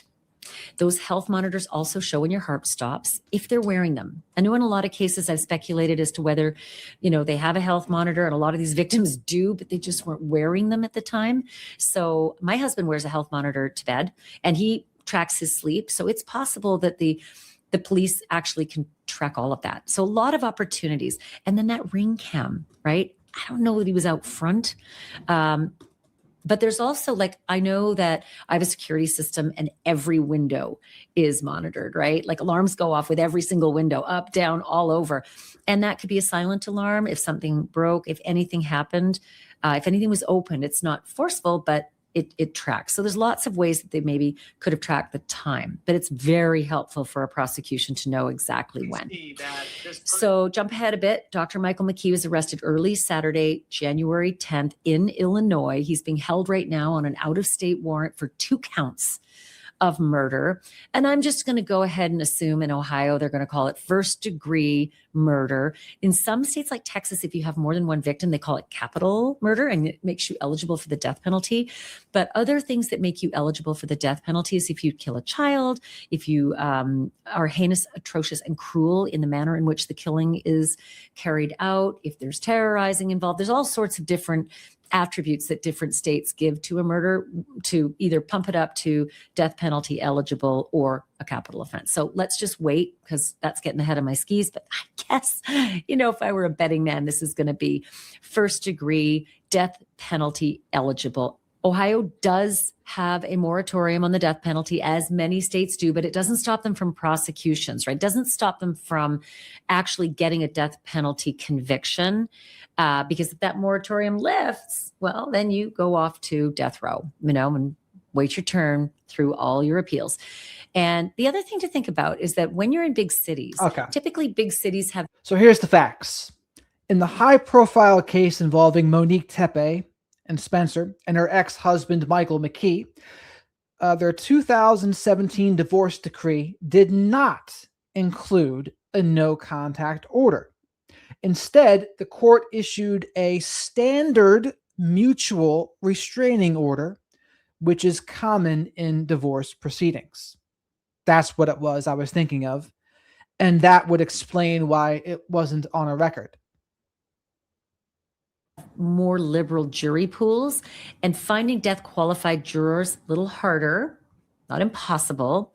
Also, when something is this immediate explosive, oftentimes prosecutors will look to change the venue, just because there's just so much passion and such an uproar in the city itself. Like the Casey Anthony trial, that was a weird one. It was high profile. I mean, the headline said America's Most Hated Mom, right? But they did something in a unique way for Casey's trial. They didn't move the jurisdiction. They actually moved to another place and got jurors. In Pinellas County, they picked jurors from Pinellas County, and then they traveled them in to Orlando for the trial in the courthouse there. So look, there's just all sorts of permutations and combinations in how you can try someone and try to get a fair jury when it's high profile. And they also go to gag orders. You know how I feel about that. Don't get me started. That may happen in this case. Let's just all cross our fingers and say a woosah that it won't.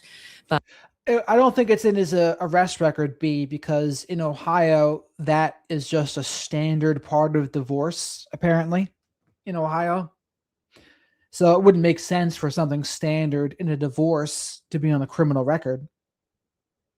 The standard order was an administrative measure designed to prevent either party from unilaterally moving, hiding, or using marital assets like bank accounts or property during the divorce process. It was not a protective order based on a history of animosity, threats, or violence, of which there was reportedly no indication in court records at the time.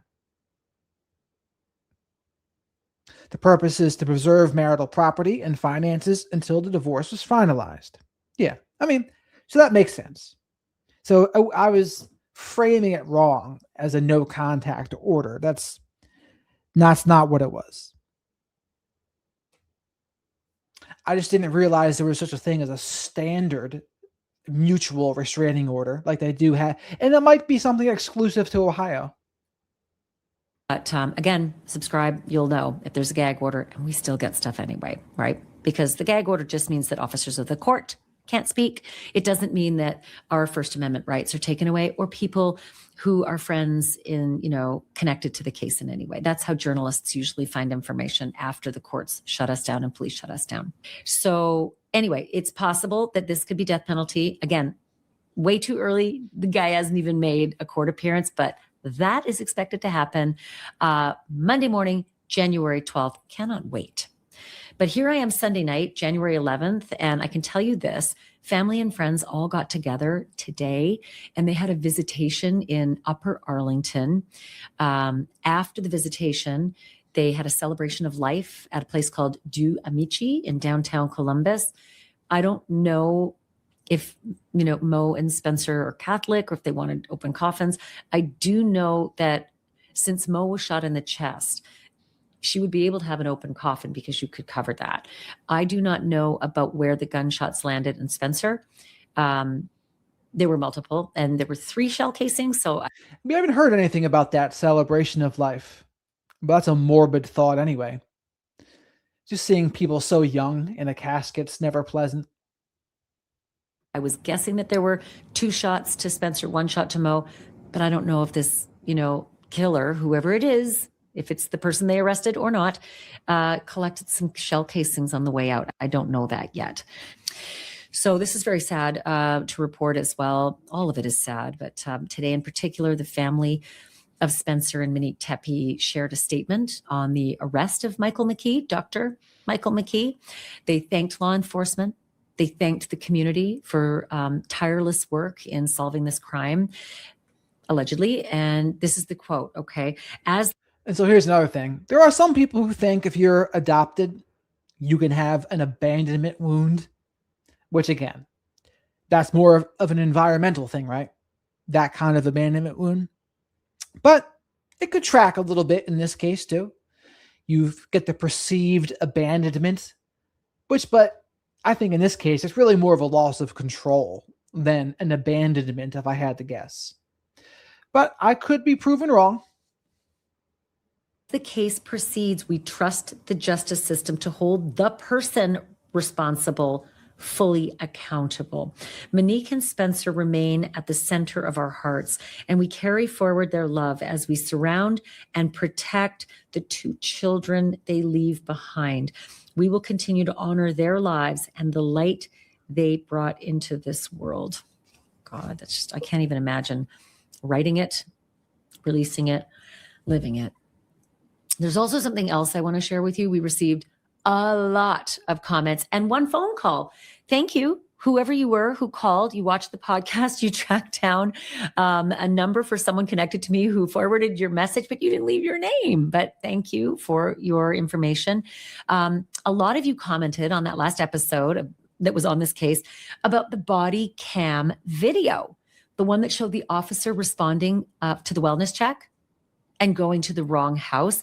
I had put, pieces of the picture, and the puzzle together with photos of the street, counting up from the Tepe's house, their address, odd side of the street, found a house that looked just like the one on the body cam, but it was not the house. And I said, this isn't even the street.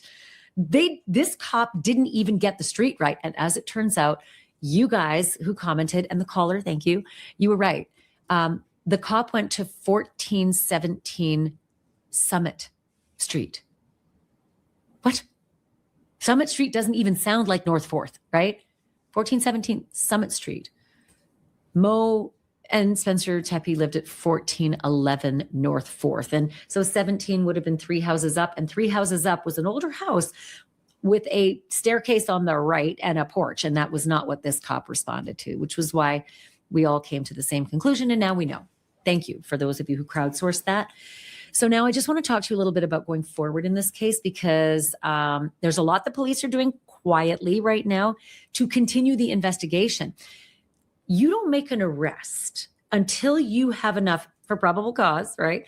But also you want to have enough in case the accused chooses to exercise his or her right to a speedy trial. It's your constitutional right in America to say, you think you got me, prove it, and prove it in this short window. You can't hold me forever. Go ahead and prove it. You have the right. It's called the right to a speedy trial. You can waive it. Now, why would you? You know, why wouldn't you say, oh, you think you got me in like 11 days? Couple of reasons. First of all, this guy doesn't even know. He looks much different here. Looks like much younger. Almost like an Aussie. Got the blonde hair. Looks much different and more angry in his mugshot. What the cops have on him, and neither will whatever lawyer he's going to get. P.S. I'm going to tell you a little bit more about the lawyer in a moment, but because it's important and it's different than the average bear.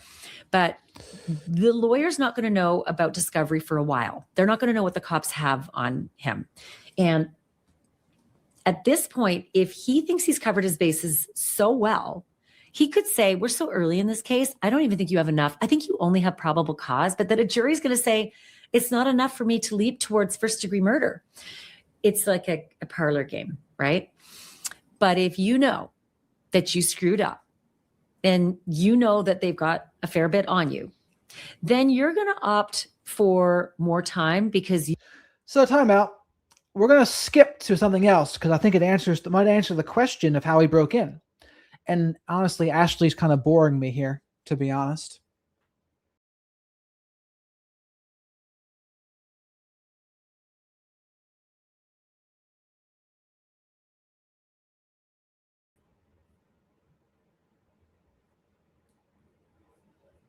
I kicked you all out for a second.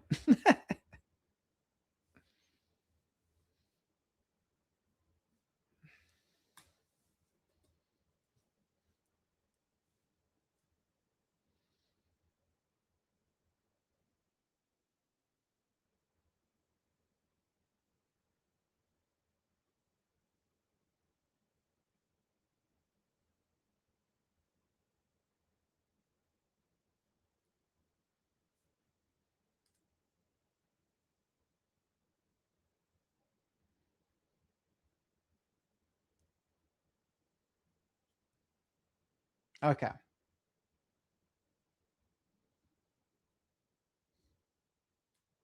I do, but this is more interesting in comparison. All that was a review.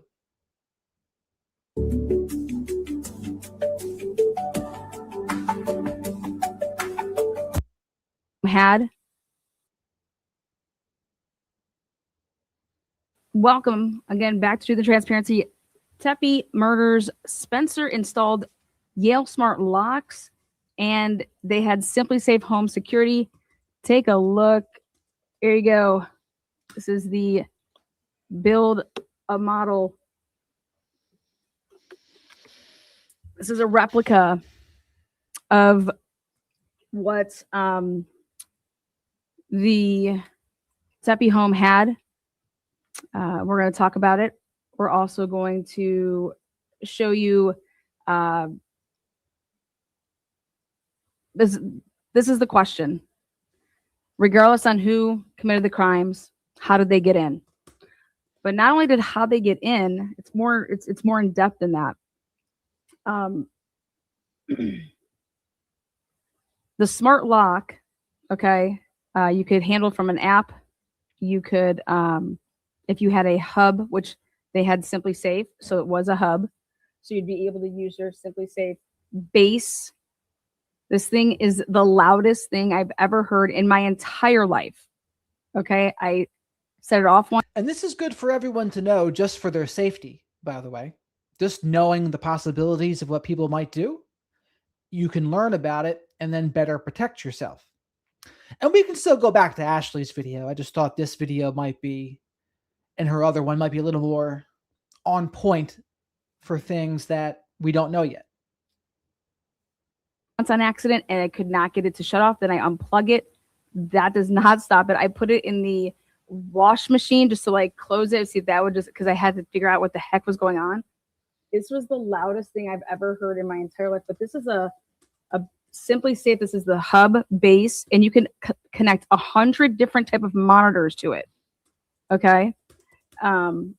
So right there, what you're looking at here is this is a motion sensor.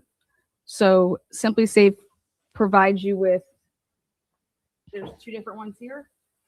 If you have pets, you would put it up high enough that your pets wouldn't, trigger it. But you don't want to have it too high up because obviously people aren't like 7 feet, 8 feet tall, right? Then you have your door sensors. You have, panic buttons. This is literally what you're looking at right here. With the exception of they had the Yale smart lock on both front and back door. I'll show you guys all of that. And then they had a Ring camera. So what you can do is you can set up, Simply Safe is amazing. I have it myself. Okay. But you can set up all of these different motion sensors so that you can control, the capability is just, it depends on what you want to do with it. And so I got clarification, which is really important, on did their door have an alarm ring where if you open up a door, it says front door open or rear door open or back porch, whatever you're naming it, downstairs window open, living room window open.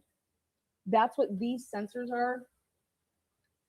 They get put, and when you're going to open, whether it's a window or a door, that's what those are for.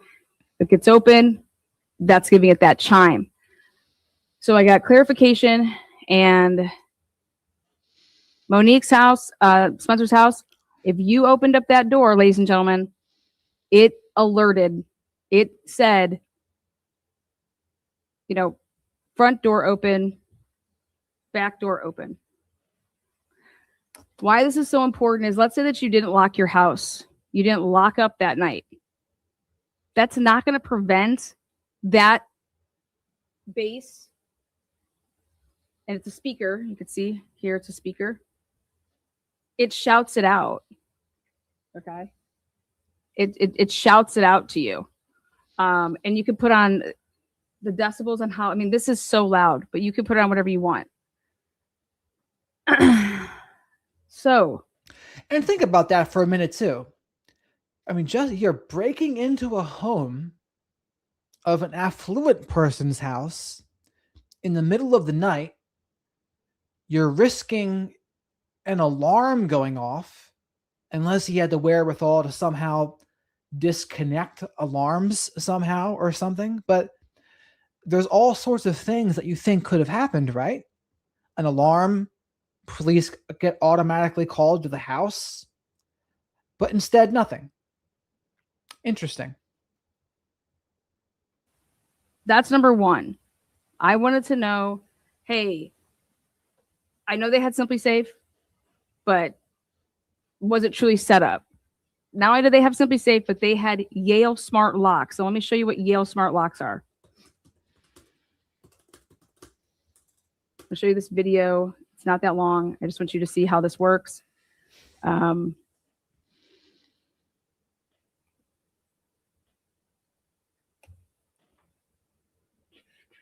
we go.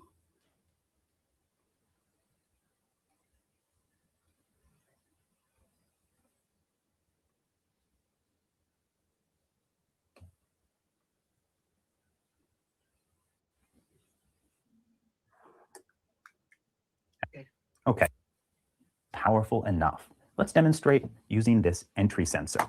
I'm going to arm the system. Simply Safe on. Home. And you can see if I were to open whatever this was attached to, let's say the front door, the keypad starts beeping, telling me to enter the PIN or the alarm will be triggered. Alarm off. Okay, let's try that one more time. Simply Safe on. Home. But before I open the front door, I'm going to press and hold the button on this remote.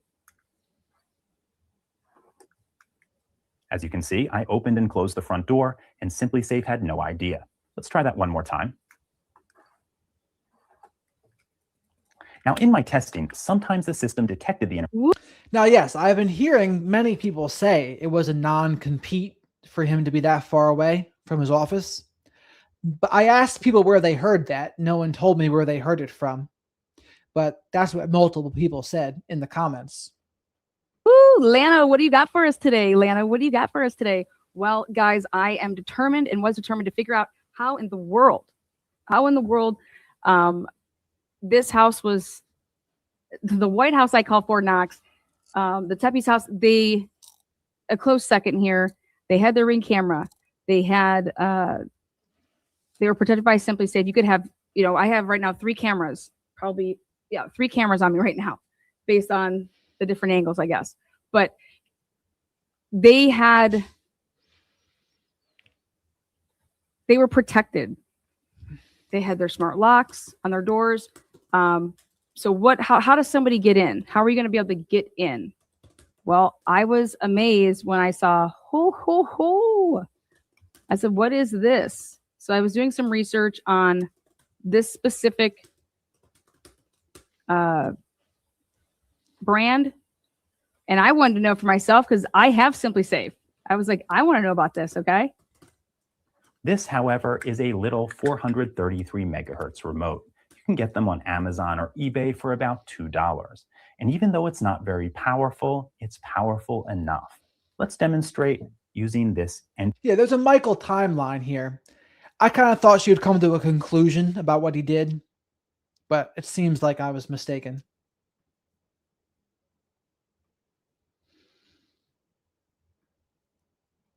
The heck is all this stupid stuff?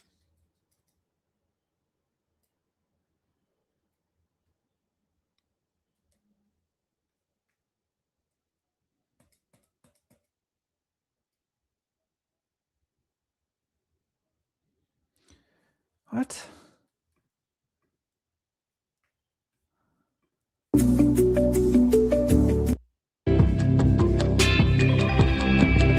Dear Momo, I feel so lucky to be up here with you today. You've grown to become my best friend, and together we're surrounded by friends and family who are fortunate to be able to say the same. We're so lucky. Our support system. Yeah, and I mean, the non-compete could definitely be the reason for the commute. I just don't, there's been no confirmation of why that is. And if there is confirmation, no one's told me where they got the confirmation from. But it's plausible. Is immense, and you embracing Larry, my crazy group of friends, and my loud family like you have means the world. I vow to support you, to Yes, it is. believe in you, and to encourage you. I vow to provide for you. I vow to never stop loving you, and to always be here with us. And lastly, I vow to be with us, to always be here.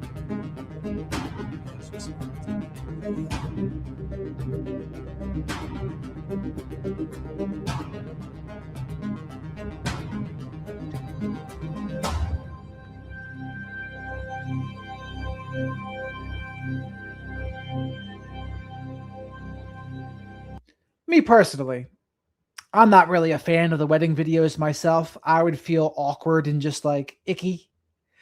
But some people, they're all about them. No judgment if that's what you like, but I can't see myself doing it.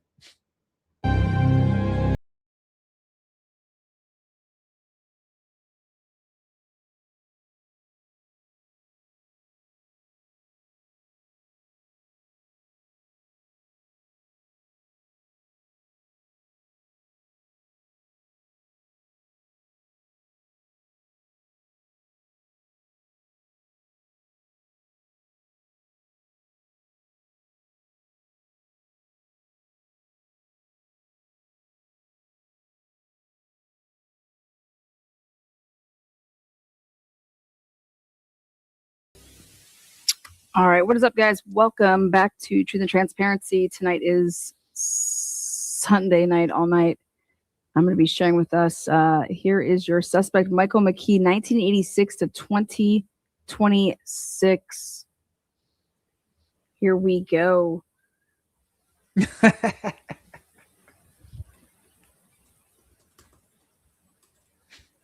McKee timeline. These slides help outline the past 20 years, if not more, of the life of Dr. Michael McKee, the ex-husband of murder victim Monique Tepe. Michael McKee is charged with taking the life of not only Monique's husband, Spencer, but her own as well. So 2 counts of murder. Columbus Police Department issued a warrant for those 2 counts of murder. And that's the thing. If B made a good point there, if you have a stalker or a narcissistic ex, probably not a great idea to be putting wedding videos online for the public to see. Just an FYI. Now, again, I could see what their thinking would be. Well, we don't want to live our life any differently because that would give him control over us. So screw him. We're going to do it anyway. That might be what they thought. Or maybe it just didn't even enter into the equation. I don't know. Murder for Michael David McKee just yesterday, January 10th, 2026.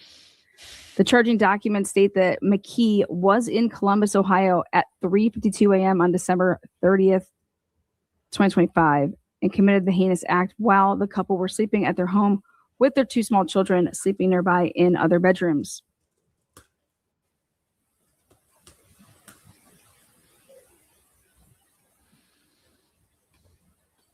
Current residents and arrests. So July of 2025, Michael McKee bought a $400,000 penthouse suite condo just outside Lincoln Park in the Chicago area.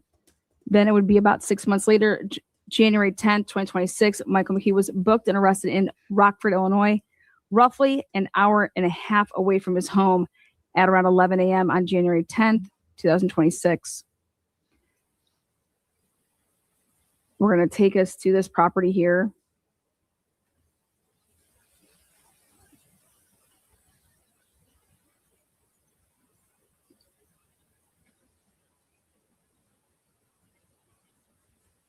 It does feature a rooftop pool. Look at that.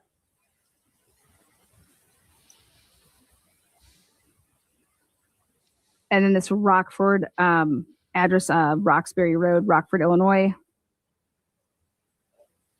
An area that was known to be of the practice area of Sergeant McKee. Now we're going to take us back to 1986. Michael McKee was adopted. He was born in June of 1986. He was adopted. Michael was raised in a modest home by his mother and father, Mary and James McKee, in Zanesville, Ohio. Michael attended a small private Catholic grade school and high school.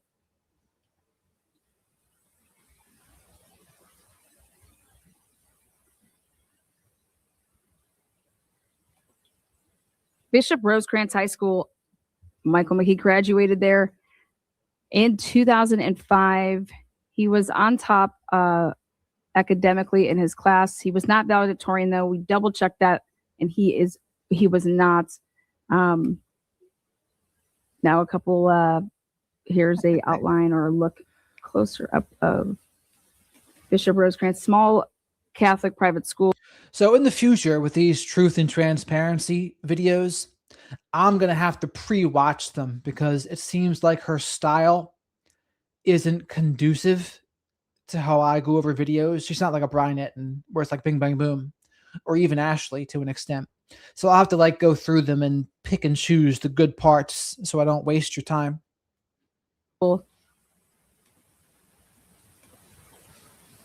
In Zanesville. Now, 2003 to 2004, that would be his junior year of high school. These are his yearbook memories. So he was part of the football team in Michael's junior year of high school. He was part of the varsity football team. Michael seems a little too skinny to be wearing the number 57 jersey. If you know, you know. Clay Matthews wore that for the Cleveland Browns.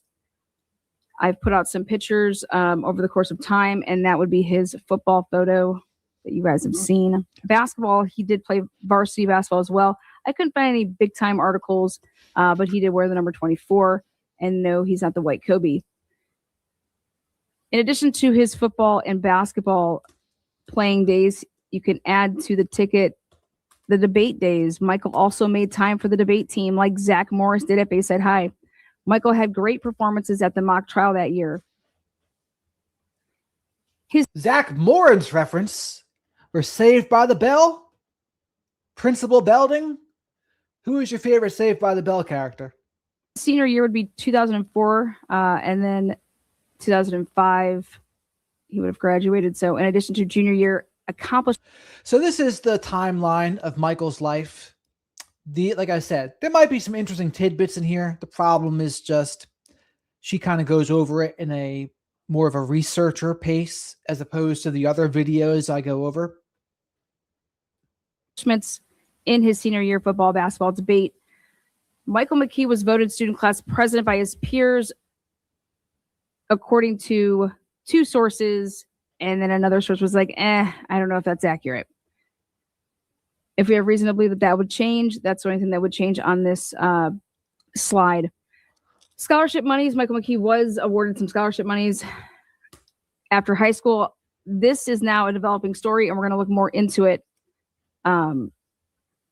A couple different sources out of Zanesville who went to school with Michael McKee. So the bottom here is important. So after high school, family is cut off. What on earth could have caused that? Still developing this part of Michael's timeline. After high school, friends of Michael and their parents from Zanesville noticed and were told by Michael's parents that Michael cut his parents, out of his life. The circumstances surrounding this portion of Michael's past are still unclear. More to come. Why on earth could that be? His parents going no contact with his parents?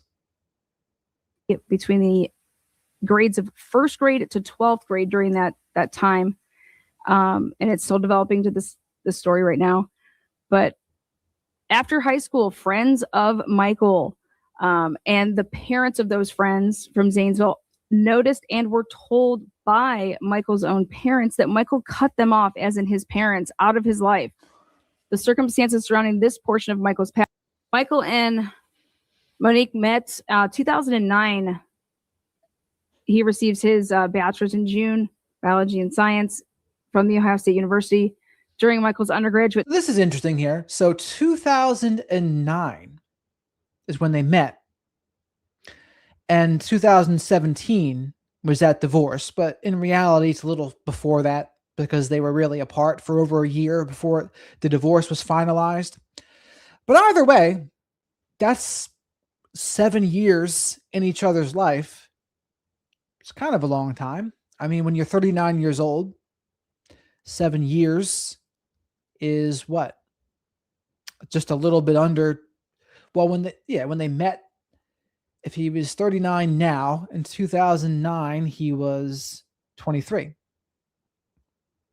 So from 23 to about 30, 31 is when he knew her. So it's a fair amount of time. So when you're from 23 to 30, that's 7 years. That's like a little under a third of your life at that point. You were with this person.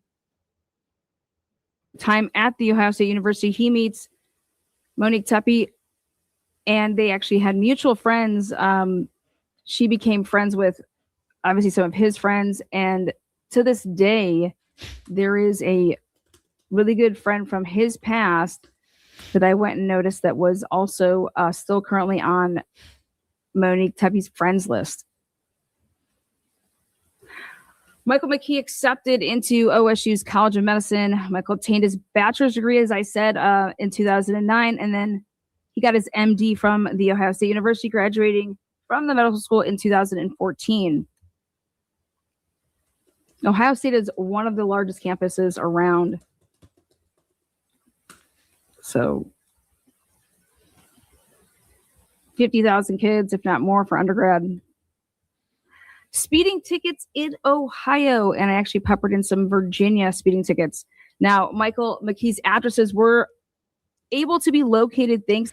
Driving on a suspended license. How does that happen? Not a DUI, I guess. Interesting.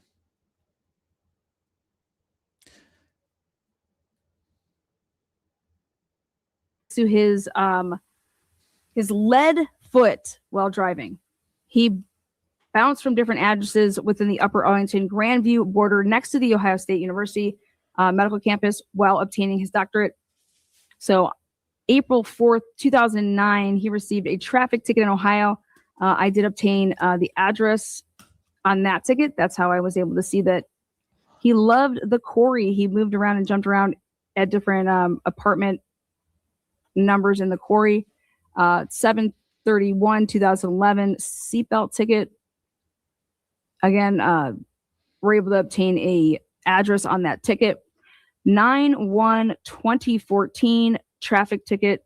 Again, that's in Ohio. Again, obtained a address from that ticket. He lived off campus at the quarry, started hanging out with Monique. Then 2010 and 2014, Michael had 2 roommates that lived in Grandview/Upper Arlington/Westerville area with him. Michael and Monique began to date and would spend time with couples groups within their friends. I've told you guys this in the past. And we went over this last time too, how she paid for her engagement ring. Monique moved in with Michael and another male roommate. The male roommate's girlfriend was over often, resulting in these 4 becoming very close. Now, wouldn't that be an interesting couple to talk to? That couple. Now, why else would she pay for the engagement? He probably said something along the lines of, I'm doing my residency and I can't be bothered to pay for the ring. I'll make it back to you. I'll make up for it later once I'm a surgeon. And that's probably what it was. You would catch Monique down at the Short North area, rather hang out with her friends, bouncing around to the happy hours and nightlife. And all of a sudden, Michael, he took a strong interest in ballet and musicals, and she hated that. In 2013, Michael and Monique got engaged. Monique plays at That's odd. Ballet and musicals he was taking an interest in. You wouldn't have thought that from looking at him, huh? least a portion of that engagement ring per her divorce paperwork. We have no idea how much the ring was valued at, what it cost. But we know that Monique paid a certain amount of money. Now, whether she paid the entirety of it, it just, hey, I paid X amount of dollars, she said. And same thing went for her wedding band. So Monique moves in with Michael and another male roommate in 2013. The male roommate's girlfriend was basically often over there as often as possible. She might as well have just been. I'm going to go on the investigative hunt and find that couple and see if I can invite them on the show. Hey, what was that like? Being like the couple friends with Michael and Monique there. See if they saw anything, because especially if that other guy was living with them, there is no behind closed doors then. That guy's there. So he's behind closed doors. So he would see that guy, what's going on. A roommate, throw her in there. And those four become really, really close over time. Social media presence. In 2011, 2014, they were not the couple that said, hey, let's go get our own Facebook page and put Eminem or something like that. Nope, they had their own pages. So Monique and Michael both had social media accounts and would both share pictures, statuses, and comments with friends. So the interesting part's the bottom here. Monique and Michael always had their own separate accounts and were active with them. Michael deleted his social media accounts after the marriage with Monique failed. There have been no social media accounts such as Facebook, Twitter, or Instagram that we have found since the arrest of Michael that we can attribute to him. But that's not all there is. There's Telegram, there's TikTok, there's Snapchat. There's others, right? In 2013 or 2014, it was a Thanksgiving Eve. Michael McKee's wedding. Again, that engagement was 2013. But hey, their wedding was actually called off. So their wedding was called off by Monique. A couple of times. However, they would move forward with a wedding. Generally speaking, I would say if you're that unsure about marrying someone, that's the answer.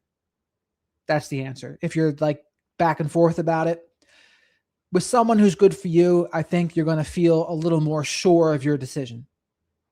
But that would be my suggestion. August 22nd, 2015, married, Catholic wedding small. Divorce papers said that Monique Tepe paid for a portion of her wedding ring. Yeah, we learned that the other day too.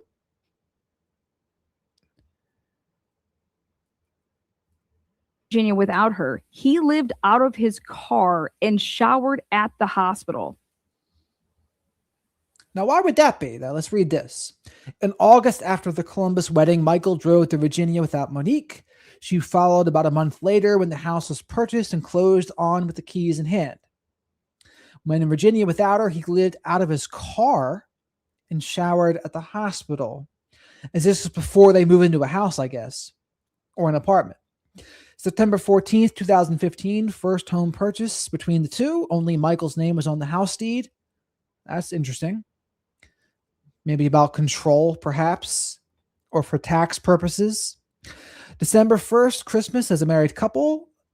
Last Christmas. Look at this girl's dry humor. Last Christmas as a couple, period. March, April, Monique's family rented a U-Haul and drove to Virginia to move back Monique while Michael was working. So they were in on it.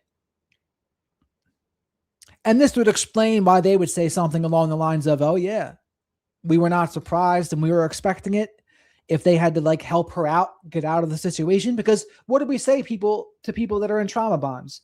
You make a plan to leave and you maybe notify friends, family, and law enforcement. And it sounds like that's what she did. She notified her family. Hey, help me. I got to get the hell out of here. Can you help me get a U-Haul so we can pack my shit and get out while he's at work? It sounds like what happened.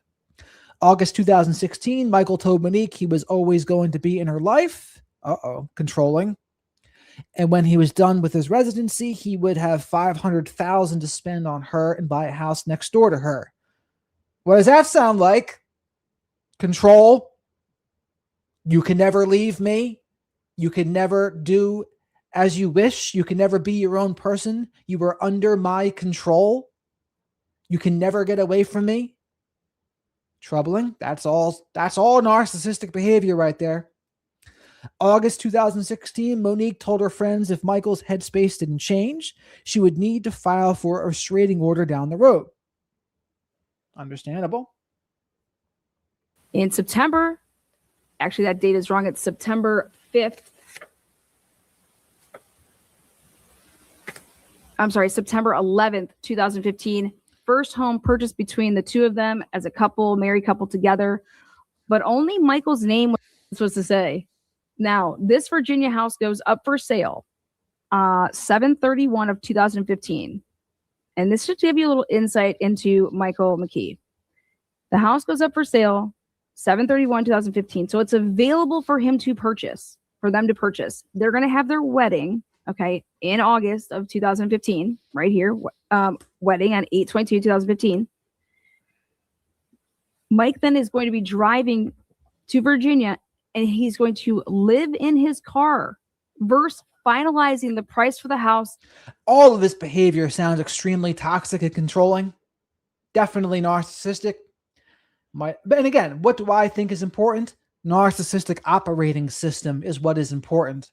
Not if they have NPD. Do they have a narcissistic operating system? And just from reading that with his threats and what Monique had to do, certainly adds up. On Verona Trail, getting it all situated. Again, the asking price was $230,000. Mike would rather lowball and go back and forth while he lives in his car for an extra month. Mike ends up buying the house for $290,000. Seems like it was a negotiation tactic by him. He was being stubborn as a mule and he wanted a better price and he was trying to lowball. And so he says, well, I'll live in my car so I can do what I need to do this, is what it sounds like. Mike would rather lowball and go back and forth while he lives in his car for an extra month. Mike buys the house for $219,000 on 9/11/2015, puts pennies down. That sounds like a joke. Pennies. You're supposed to be putting like 20%, right? Monique moves out March 2016. Mike lists the house for sale 2020. Only 50,000 more, not that much. 10/12/2020, house is pending. Inspection comes back and Mike lowers house by 5,000. Pending sale, blah, blah, blah, blah, blah, blah, blah. Let's see. No relationships since Monique Tepe have been found. This is going to take us over to Las Vegas.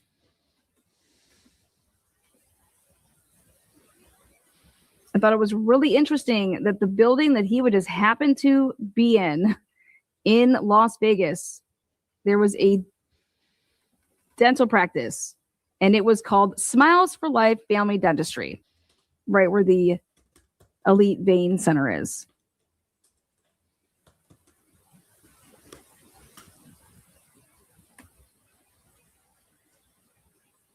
Look at that.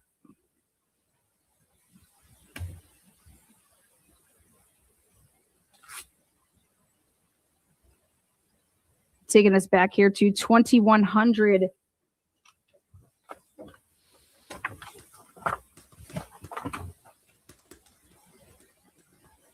North Lincoln Park West Apartments, 12DS. This is the front door to walk into his building, and just today his neighbor was interviewed. His neighbor was interviewed. And she would grill with him up top on the rooftop and be by the pool, and she just can't believe it. She's shocked and never thought that this would be possible, as does everybody say. So that's apparently what Michael's neighbor said. Shocked. This goes to show you he was probably wearing a mask, or it's also possible she just didn't recognize the toxic behaviors, right? That's the other reason why it happens. If people don't understand narcissism, they just don't even see what's in front of their face. So, like, they don't notice it because they don't know what to look for.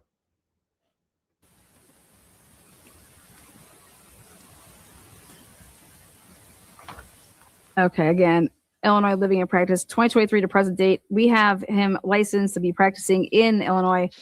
Rockford is where we have an office, we believe. 2025, again, July 7th, 2025, he buys that penthouse for $400,000. It has no upgrades in it whatsoever. December 30th, 2025, he allegedly drives 7 hours, basically, it would take, from Rockford to Columbus, Ohio, to commit a double homicide of his ex-wife and her new loving husband, and then immediately drive back. That's a good point there. More if it's an older woman that the neighbor is, then that would make sense. It would make sense that she would have no idea, because he's not like being real like he would with someone his own age, more than likely. To Rockford, Illinois. Michael continued then to work between December 31st and January 10th, 2026, like nothing had happened. And then again, remember, January 10th, 2026, he was arrested in Rockford. It's possible.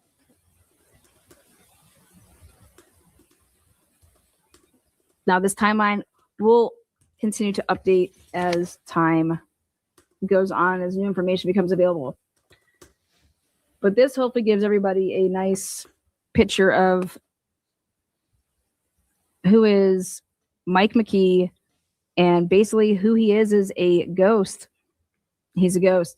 So it's possible that he bought this penthouse. He's trying to show off to Monique, maybe trying to do better than her husband, Spencer, the dentist. And perhaps if it backfires, yeah, that could be the cause of some anger and rage there, I would say.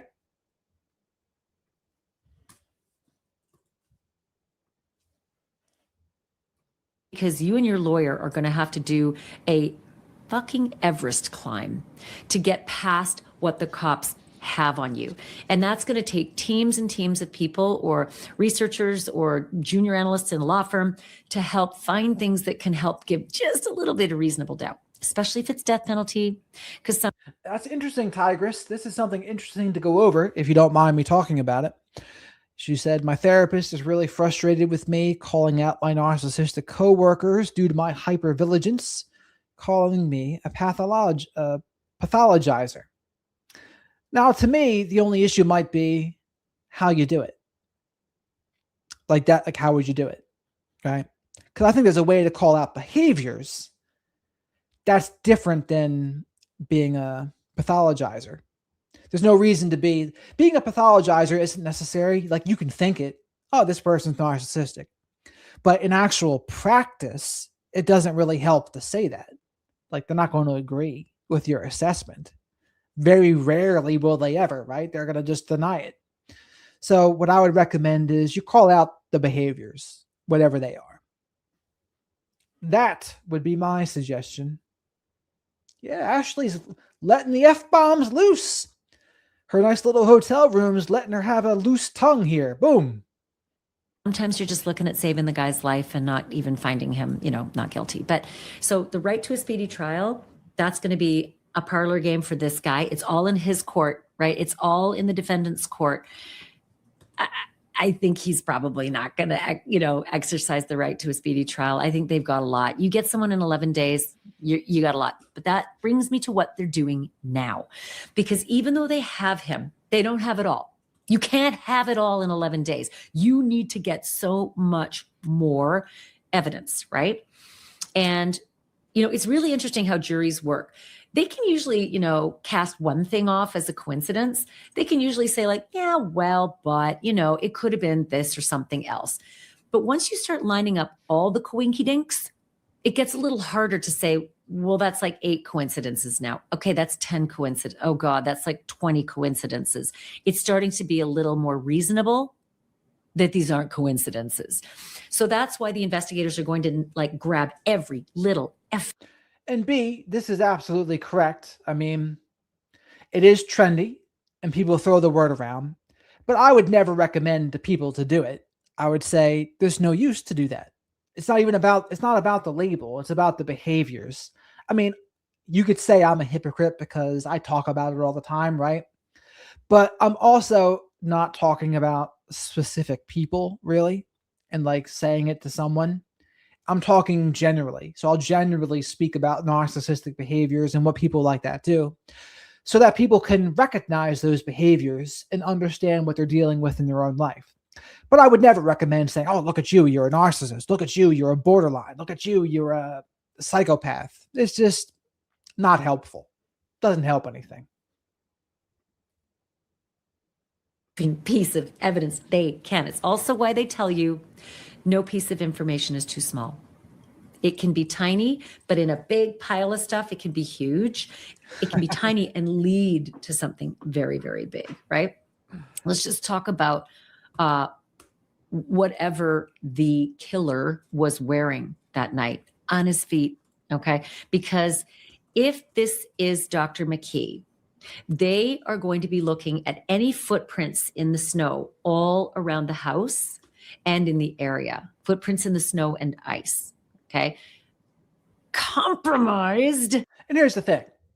It's really, in reality, unless you're in an abusive relationship right now, it's more important to recognize your own problematic behaviors than to spot them in others. That's where the growth is. Now, in the narcissistic abuse space, though, that's not necessarily a helpful thing to say to them when they're still in a trauma bond or an abusive relationship, because their abusive partners already telling them that they're guilty for everything and everything's their fault. They never do anything good enough. And when they're in a trauma bond, they believe it a lot of times. They believe the abusive partner is correct. But when you're outside of that situation, it is more important to take a look at our side of the street. So I'd see what your therapist is saying there. By the 911 callers who came to do the welfare check because the police got it wrong. If the police had gone to the right place, then they would have likely found the Teppies and walled that off, and nobody would have gotten in there except the killer and the cops. And so any footprints in the snow around the house and in that alley and out the garage and the backyard and everything, they would match the boot print or the footprints, the treads on the bottom of a shoe. They would try to match it to anything they could find in Dr. McKee's apartment. So they will be going through every single piece of footwear in Dr. McKee's apartment, in his weekend house, wherever he has a girlfriend maybe, or whatever. They will try to get any piece of footwear to see if Dr. McKee's matches whatever they might find in the snow. But then his defense attorney will say, yeah, but look at all these people that came to the house and stomped all over the place. That's one of the reasons it was such a frustrating thing to hear that the cops got it wrong. Let's move on with the footprints though, because footprints aren't just in snow. Sometimes they're in muck and dirt. I know it was super cold and frozen, so that's a little less likely, but not impossible. The first I've heard of footprints here. Interesting. Not impossible. You can get a footprint in some sand or loose dirt. If that's around the home in the backyard and the alleyway as well, that's possible. And guess where else you can get a footprint? In carpet. So it's possible there might be a footprint in some carpet in the Tepe home. And if that footprint matches any footwear that they get from Dr. McKee's home, well, there's another piece right there. Is it perfect on its own? No, there's lots of reasonable doubt in that, but it's one more piece and we're just going to build it as we go. Don't go anywhere because there's a lot of this coming. I also want to tell you one more thing. In those feet, the killer's feet all over the house of Monique and Spencer and the babies, killer's feet are picking up things, right? Fibers, carpet, DNA, touch DNA, and then heading back home and maybe walking over their carpets at home or their car, right? And maybe that material is still on the actual footwear. So there's a lot that can happen with footwear, not just footprints, but also whatever's on it. Any kind of dirt stuck in the treads of those feet, those shoes, that could have been taken home. So if there's a unique type of dirt around the Tepe's home or the kind of gravel that they have, the color of gravel, and it's lodged in a tread or anything like that, and they find a shoe in the apartment of Dr. McKee, that is also another phenomenal clue. And I have seen that lead to convictions in the past. So that's really interesting stuff. Let's now talk about one other super interesting point of reference for evidence, the kids. I have talked about this at length in another podcast. Again, just check back at my playlist and the link in the description here. But these are little kids, right? 17 months and 4 years old. The 17-month-old child can say a few things, right? The 4-year-old can say a lot of things. And there is no way in hell any child isn't going to wake up with multiple gunshots going off in a house. So it is likely those kids woke up. They might be able to tell police and investigators something. I just went to bed. I was still awake. It was just after story time, or I was dead asleep. Whatever it is, they'll be able to help with timelines, help with everything. They may have heard some things. They may have heard someone yell. What if Mo yelled, "Michael, no"? What if the 4-year-old heard that? What if? That is unbelievable evidence. I mean, okay, Michael's a common name, but again, add it to the next piece of the, we're building the mountain of evidence, okay? Just build it, right? The fibers on the shoe, not enough, but. So apparently need to make sure. So if you're in the chat, you have to make sure that it's on all messages and not top. So perhaps you all are seeing different things than I see, but I see all the messages on the right side here. So put all messages and not top so you can see the chat, just in case you can't see it. So thank you for letting us know that all good. And Tigress says, some psychologists on the net find it surprising he did not end his life, but this dude is shameless and arrogant. And I think, yeah, I mean, if he thinks he's going to get away with it, and he truly does believe it, even though he was extremely careless in how he did it, then he wouldn't do it.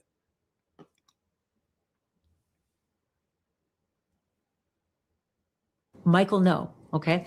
What if they heard mom and dad both yelling, "Don't stop it. No, no." Right. Then they know that there was an issue, maybe a fight. But what I mean, Michelle, is kind of like an impulse to follow through on it without thinking it through. Like he just maybe like his thinking might have stopped at, I'm going to go in there and do it. But he didn't think much about, well, what am I going to do about the shells? What am I going to do about this? What am I going to do about that? What am I going to do about the bodies? What am I going to do if there's an alarm? Like there's so many things that it seems like he just didn't even consider. Right? What if the kids heard mommy and daddy go downstairs and let somebody into the house? Okay. I mentioned this at the top of the podcast and I want to bring it up now. I've been trying to figure out for the life of me how this guy got into their house. There's no signs of forced entry. Okay, maybe a basement window was left open. Now, Maureen, the video we were just watching, he was a fan of ballet. And that's something that Monique didn't like about him. So that very well could have been exactly what you're picking up on there. Lots of people are bad about their windows. No signs of forced entry. Did he get in because he rang the doorbell? And Mo came down in the middle of the night saying, Michael, what are you doing here? You know, and then in he comes. Again, he's innocent until proven guilty. This is a parlor game only. And then my mind went to someone who's sick enough to murder two parents and leave their children alone, orphaned in that house, is sick enough to play the twisted torture game, right? To mentally traumatize these two. If he's jilted and he's been seething for over half a decade, I wouldn't put it past somebody. Somebody capable of a double murder like this is totally capable of doing the horrible things that you see in movies, right? The demented mind, the tortured, twisted mind, the Golden Gate killer rapist would torment his victims, torment them, go and get food out of their fridge. What is she implying here? That it was even worse that he let the kids live? Is that what she's saying? Let's hear her out. Well, they were tied up after he'd raped them. I mean, he did horrible things. And so I'm not going to put it past a killer to possibly do this. And if Mo let him into the house, and if it is Dr. Michael McKee, it's possible that he was there for a while. The kids might have heard this. The kids might have heard it. These are the things that they might be able to give to the police. Now, I'm going to tell you about some unconfirmed reports you may see bouncing around the internet right now. I want to make sure you know I think what Ashley doesn't realize is that just doesn't even enter into the equation for him, probably. He's probably not thinking about the kids much at all. He's probably thinking, young kids, they won't interfere, the end. And that's probably as far as he thinks of it. And that might be surprising to Ashley. But with those kinds of psychopaths, narcissists, etc., that's probably as far as they go with it. They don't think about it deeper than that. Are unconfirmed. There is some school of thought that this killer took steps to protect the children from finding their parents in a bloodbath. How kind.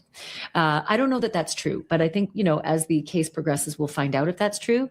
If that's the case, I would find it hard. Like, how would you stop a 4-year-old? 4-year-olds can get out of their room. They can even get over a gate. And I used to put gates up against my children's doors so that they wouldn't fall down the stairs in the middle of the night or do something dangerous. But a 4-year-old's pretty crafty, and they're usually a little taller. I don't know if the killer was able to lock the bedroom door after the murders, but the 911 caller was able to see. So I'm not exactly sure about the veracity of that report, but it's just bouncing around the internet, unconfirmed. Okay, let's talk about a whole. So basically all of that was that she was surprised that he tried to do something so that the kids didn't see them like that. I mean, that part doesn't make much sense to me. I don't know what she was getting at there. Other area, and I'm grabbing the latte with the baking because murder's wrong, because this is long. So electronics. I know you've heard this a million times before. Yeah. We all look at the electronics and murders, but I'm going to break down a couple you may not know about. The telephone. Yeah, That's an easy one. Brian Koberger shut his off as he's driving to kill these kids and then turns it back on as he's driving into his, apartment. What an idiot. But cell phones are amazing things, even when they're turned off, because it's interesting when they're turned off and when they're turned on, as in Idaho. It's also interesting to see what his phone has done, right? In the last several days, weeks, months. Has that phone taken him, like Brian Koberger did, to the victim's house to stalk, to drive by, to park and watch in the middle of the night? Because the phone, most people wouldn't think of it if you're not committing a crime, you're just driving around. A killer might not think about that. So the electronics that are seized from the home of Dr. Michael McKee will hopefully provide a wealth. He's a smart guy, right? He's been to, decade and a half of college and university. So he's a smart guy. But I'm telling you, some of the smartest people are idiots, It's just street smarts is different than book smarts. And nowhere is that more relevant than when it comes to these personality disorders things, right? There's one thing learning about it in a classroom, even observing them in a rehab or some sort of setting like that is completely different than seeing them in their wild habitat. Like, think of it like this. And I just came up with this analogy on the spot. It's like thinking you understand a lion or a tiger that's in a zoo versus what a lion or tiger is like in the wild. Completely different. And it just doesn't translate all the time. Okay, you read the DSM, you read about narcissists, you read about antisocial personality disorder, but the behaviors that they do, that's really the thing to pay attention to. And it just doesn't always translate. And that's why one of the best experiences is when you've actually lived it, you know the feelings, you know what they do. That to me is invaluable. Brian Koberger was a criminology PhD program and he screwed up. So I wouldn't put it past this killer, even if it is Dr. McKee, to have fucked up royally. And I hope so. I hope that his phone shows him doing all sorts of things that are yet again building the mountain. Let's talk about a laptop or an iPad. What are you doing on the laptop? What are you doing on the iPad? Are you checking into their LinkedIns? Are you checking into their social media sites? Are you cyber stalking them? Because that'll be, again, it's not evidence of murder, but it just... Those Google searches, ChatGPT searches, and whatever else, they will be very interesting, whatever they come up with. Tells you one more thing on the mountain, right? Gaming devices. This is kind of new. Gaming devices are communication devices, and not many people talk about, was there any communication going on in gaming? That'll be something they can look at if he's a gamer and if he's got gaming devices in his home or wherever he, hangs his hat. Apple Watches. I mentioned this before. Your Apple Watch is not your friend if you're a killer.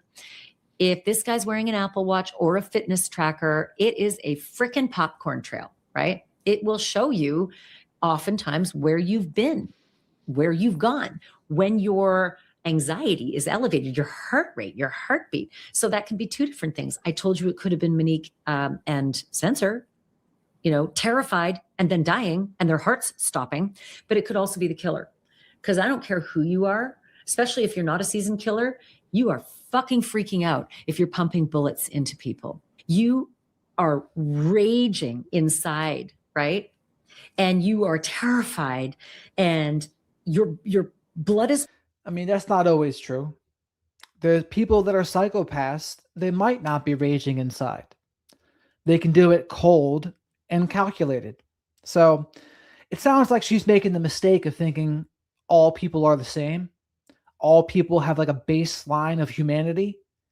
And that's not really true. There are some people that are just different. And that's hard for people to wrap their heads around. But it's true. I find it to be true. Pumping, your heart is beating, and your fitness tracker is showing all of this. At what time was it? 3:52 a.m. Yeah, 3:52 a.m., not a normal time to be freaking the fuck out on your fitness tracker or your Apple Watch. So those are all really, really good things. Also, I don't know if you know this, but your Apple Watch has a fitness tracker on it that tells you how long you've been standing. and how many steps you've been taking, right? So if you're standing and walking at 3:52 a.m., again, does it prove that you're doing that at the murder scene? No. One more piece of the puzzle on the mountain, okay? Also tells you when you're awake and when you've gone to sleep. So if you finally, again, allegedly, if it's Dr. McKee, if he's made his way back to Rockford, Illinois, and then to Chicago where he lives, when did he finally go to bed that night? So all of that is going to be so informational if he has the fitness tracker and the Apple Watch, if he was wearing it. So there's also the geolocation issues, right? All these things say. I'm trying to even write "indeed all good" in the chat, and YouTube is censoring me from even saying that. I'm like, what the hell is going on with you, YouTube? Like, what is this? Where you're going, what you're doing, your car tells you where you're going, what you're doing. There are so many different apps that say where you're going, right? I have Waze and it tells me everything, right? I also have Google Maps and it lays a popcorn trail of everywhere I've been. And if that, as well as the car, is near the Tepe home, I mean, pretty hard to explain that away at 3:52 in the morning, right? Especially with all this other evidence, if there is any. Also, did any of the geolocating take Dr. McKee to Mo's workplace or Spencer's workplace? Was there digital evidence of stalking? And again, all of these digital things, not only that, handshakes. There are digital handshakes that are made all the time. You know, if I'm out roaming and trying to find Wi-Fi, I'm shaking and checking in with a lot of different places. And so that could have happened at the Tepe. So for future episodes, do you guys like Surviving the Survivor? I don't know much about them, but what do you think about them?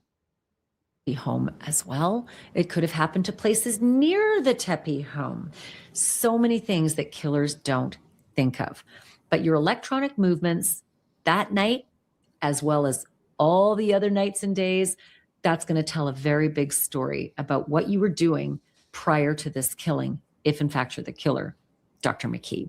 And that's the thing with narcissistic people.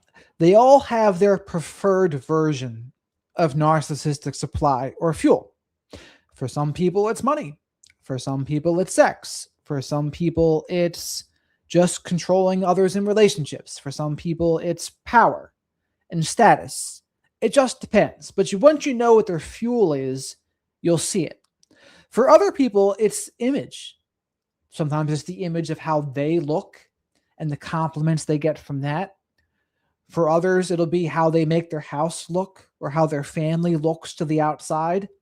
But they all have something that they're using to fuel their grandiose sense of self. License plate readers. Most people don't even think of it. And your toll tag, that got Melanie McGuire. But your toll tag tells you where you're driving, and license plate readers see you and record you. And that's quite a drive, you know. Heading from Chicago, that's where Dr. McKee lives, in that beautiful apartment overlooking Lake Michigan, at least $500,000, right? It was a beautiful place, really upscale building. Which, by the way, his neighbor said he's delightful. And we've had all these great conversations. I could never imagine him doing this. I've seen him out at the pool and the barbecue. I've had great conversations. Of course, she couldn't imagine him doing this. He's got no criminal record. He's a freaking vascular surgeon. That's not the neighbor you expect is going to do this, right? Which will also help his defense lawyer marginally. But, you know, those license plate readers will pick you up all the way along the way. Let's also talk about fuel purchases. Look, the average bear is not going to stop and make a fuel purchase in the middle of a murder. Jodi Arias was smart enough not to, however, not smart enough to realize when you have fuel tanks in your trunk, you know, jerry cans in your trunk that people see and know about, that's going to give you away. But it's a fair drive. You know, maybe he had to stop to make a fuel purchase. Maybe he's at a convenience store along the way. That all registers. Okay. Another really important aspect to the psychology after a killing, reaching out to surviving family members. I covered a case of a girl in Massachusetts named Michelle Carter, who convinced her friend to kill himself. She was This was brutal. I remember reading about this. That was freaking awful. brought up on charges and convicted. And one of the things that she did afterwards was she ingratiated herself with his family. It was so sick to see what Michelle Carter did with the victim's mom. Oh my goodness, what can I do to help? Oh my God, I'm so close to him. It was pretty brutal to read. I mean, they had showed the text messages of what she was saying to him, where he was like, I'm thinking about doing it. And she was like, no, I don't think you're going to. You should, though. I dare you. And like, she was like goading him and saying she didn't believe him, that he was going to do it. And then he does it. And she kind of like pretends to like act surprised, but it's like, it's really out of control. Like she's like Kathy from East of Eden. She's a little psychopathic, if you ask me. This is so heart-wrenching. Can I help with the funeral? Can I do a fundraiser? Sometimes killers come in close to the surviving family members and they want to be a part of it. They want to be helpful. They want to communicate. They want to ask any leads, anything. Mo's parents, even Spencer's parents, or Mo's siblings, if she's got any, Spencer's siblings. I mean, this is what a lot of killers will do. I'm not saying that this killer did it, and I don't know if Dr. McKee did it. I don't know if he's the killer, but it's the kind of fucked up behavior that a lot of these people do. So it will be fascinating to find out if that happened.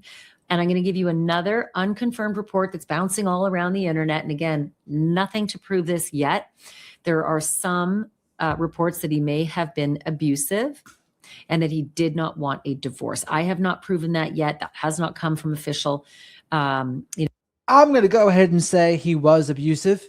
Just looking at the research that we went over already, all of her behaviors are the behaviors of someone who's been abused. Oh, we need to get a U-Haul while he's at work, notifying her family to help her get out. Yeah. That what else does that speak to if not abuse? Portals yet, not from the police, not from family, not from people in the know. It's just sort of bouncing around out there. But wow, that would fit a profile though, wouldn't it? Abusive husbands, often kill. And I just can't figure this one out because they are like 10 years since they married. And the marriage lasted 7 months. They were separated after 7 months. This has been a decade. And okay, Spencer came into Mo's life like 5 years ago. And then I'm sure that, the kids followed 4 years ago and 2 years ago. And there would have been a lot of social media and visuals. And, the brother-in-law videotaped that wedding and did such a beautiful job. And I'm sure that was all over social media. And maybe that just got into the DNA, maybe, of Dr. McKee, if he's the killer. But holy shit, did that seethe for a long time if that's the case. So I'm really curious about any conversations that police may have had with Dr. McKee way before arresting him, because I sense they would have reached out. One of the first things you do is reach out to an ex in a murder like this, right? Like, who kills a man and a woman? Do they have any exes, ex-husbands or boyfriends or girlfriends? Like they reach out. And so, yeah, Mo had an ex-husband. So my suspicion is that they would have reached out. Was he trying to be helpful to the police? Like, that's another kind of really fucked up kind of psychology. Officers, thank you for coming. I'm devastated. Is there anything I can do to help? This is incredible. Like, oh, who could have done this? Let me go through my contact list for you. Let me do all. I have covered so many of these. And a lot of times the killer will do this if the killer's connected in some way. So that kind of psychology is going on. Well, I think Clever Girl is a minority, and she's a little annoyed that this white couple is getting so much notoriety for this murder. But I would say I don't think it's just the white thing. I think it's more like the status of the case. It doesn't hurt that they're attractive as well. And now another doctor is alleged to have done it. That's just going to be news. That's news regardless of race. On here. So I'd be really curious to find out if the police talked to him and if he was trying to be helpful. But then I'm even more interested to find out if he talked after getting arrested. I'm going to get to that in just a moment. But I will say this. Once again, unconfirmed report bouncing around the internet, does not come from official sources. But, sometimes these unconfirmed reports actually do bear out. There is some talk that he gave the police an alibi. So that would suggest that he spoke with them. And I fully believe the police spoke with him within the 11 days before they came to him and arrested him. But there is this unconfirmed report that he spoke to the police, that he gave them an alibi that was a lie, saying that he was in Illinois when this happened. Okay. Well, that's kind of the whole ball of wax right there. If you give an alibi to the police and you say you were in Illinois and suddenly all your shit puts you in Ohio, all those things I told you about that I've been building to now, like I don't have to go back over the list, right? I don't. All those things, if those things put you in Ohio and you told the police you were in Illinois, that really bodes poorly. It also gets you aligned to the police charge. Casey Anthony got one of those, or obstructing the investigation. Those happen, those are charges. You can be held on those for quite a long time before even murder. No sense here. He's up on murder. But well, as B said, I think he just wanted them gone. I don't think he had much of any plan to not get caught or how to dispose of the bodies. Clearly not. I mean, he just wanted them gone and that was it. And that's as far as he thought about it. Doesn't make much sense to me, but that's what he did. That's what he did. And if you're going to do it that way, I mean, why not just end your own life if you're not even going to take any precautions to not be caught? Like, you just want to live the rest of your life in jail or get sentenced to the death penalty, even though there's a moratorium for now, or at least the current governor has one, but the next governor might not. Does it prove you the killer? No, because as a defense lawyer, certainly you could say, oh, my client was terrified. He's seen police come to his house. He's an ex-husband in a double murder. He's like, I don't want to get anywhere near this. I'm just going to tell them I was just in Illinois the whole time. Right? But if you were in Ohio, forget about it. Forget about it. It's kind of a linchpin, right? One other thing that I think investigators are doing right now is literally going from the center of the concentric circle of Monique and Spencer's life and moving out into all the ripples. Everybody who knew them, everybody who loved them, everybody who was close to them, everybody who they might have shared personal information with. Because what they're going to be looking for is acrimony. Was there something going on with Dr. Michael McKee? Was he constantly pestering Monique about something? Was he arguing with her? Were there phone calls to Monique where there'd be shouting or Monique, was she telling her friends, family, coworkers, I can't shake this guy. He's so obsessed with me and he's mean and he's nasty and he makes all these crappy comments and he comments on my Instagram ew, your kid's ugly, whatever, right? Those nasty, nasty things. So I think they're going to be looking for some kind of evidence of the possibility that Dr. Michael McKee may have been hung up on. Well, she clearly didn't watch TNT because TNT said he had no social media after 2020. So, Ashley, you should watch some, what is she called? Trust and Transparency? Is that what it's called? Her in a not healthy, angry way. I find it weird that when I spoke with the children's uncle, the brother-in-law on Spencer's side, I asked him the question, is there anyone you can think of that, and thank you if you are watching. Truth and Transparency it is. With the children's uncle, the brother-in-law on Spencer's side, I asked him the question, is there anyone you can think of that might have wanted them dead? And he's like, no, there's just nothing. It didn't dawn on him that Mo had an ex-husband who was a problem. Like, he didn't bring that up. And I can see someone not bringing that up because like, you're not about to go and accuse some guy of a double murder. But you might have said something like, well, there's someone in Mo's life who's been difficult lately, but I can't imagine murder. Like, you might say that. But this brother-in-law said, no, absolutely not. You learned anything new tonight about who this potential person of interest might be? No, unfortunately, I know just as much as the next person. I was told by a reporter about 10 minutes before this got posted that it was released by the police department. And, when I first saw it, yeah, I do think, suspicious looking person there. It also very well could be, somebody walking home drunk from a bar. But it's evidence nonetheless that hasn't been released until now. And it's good that they're kind of progressing through this. Now, you would think he would be stalking in some way, right? Especially if he's this caught up on her still. But how would he without social media?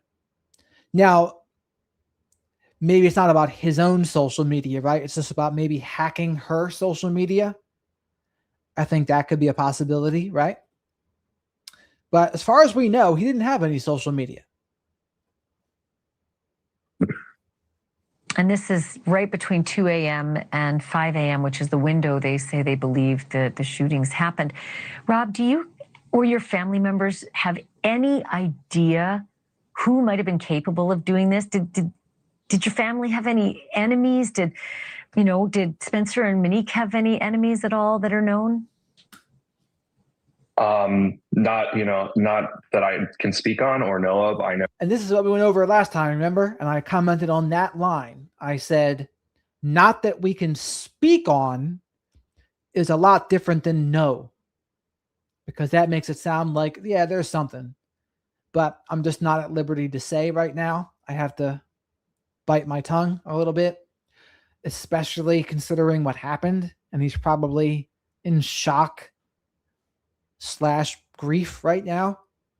So, but that's a very different thing to say than no.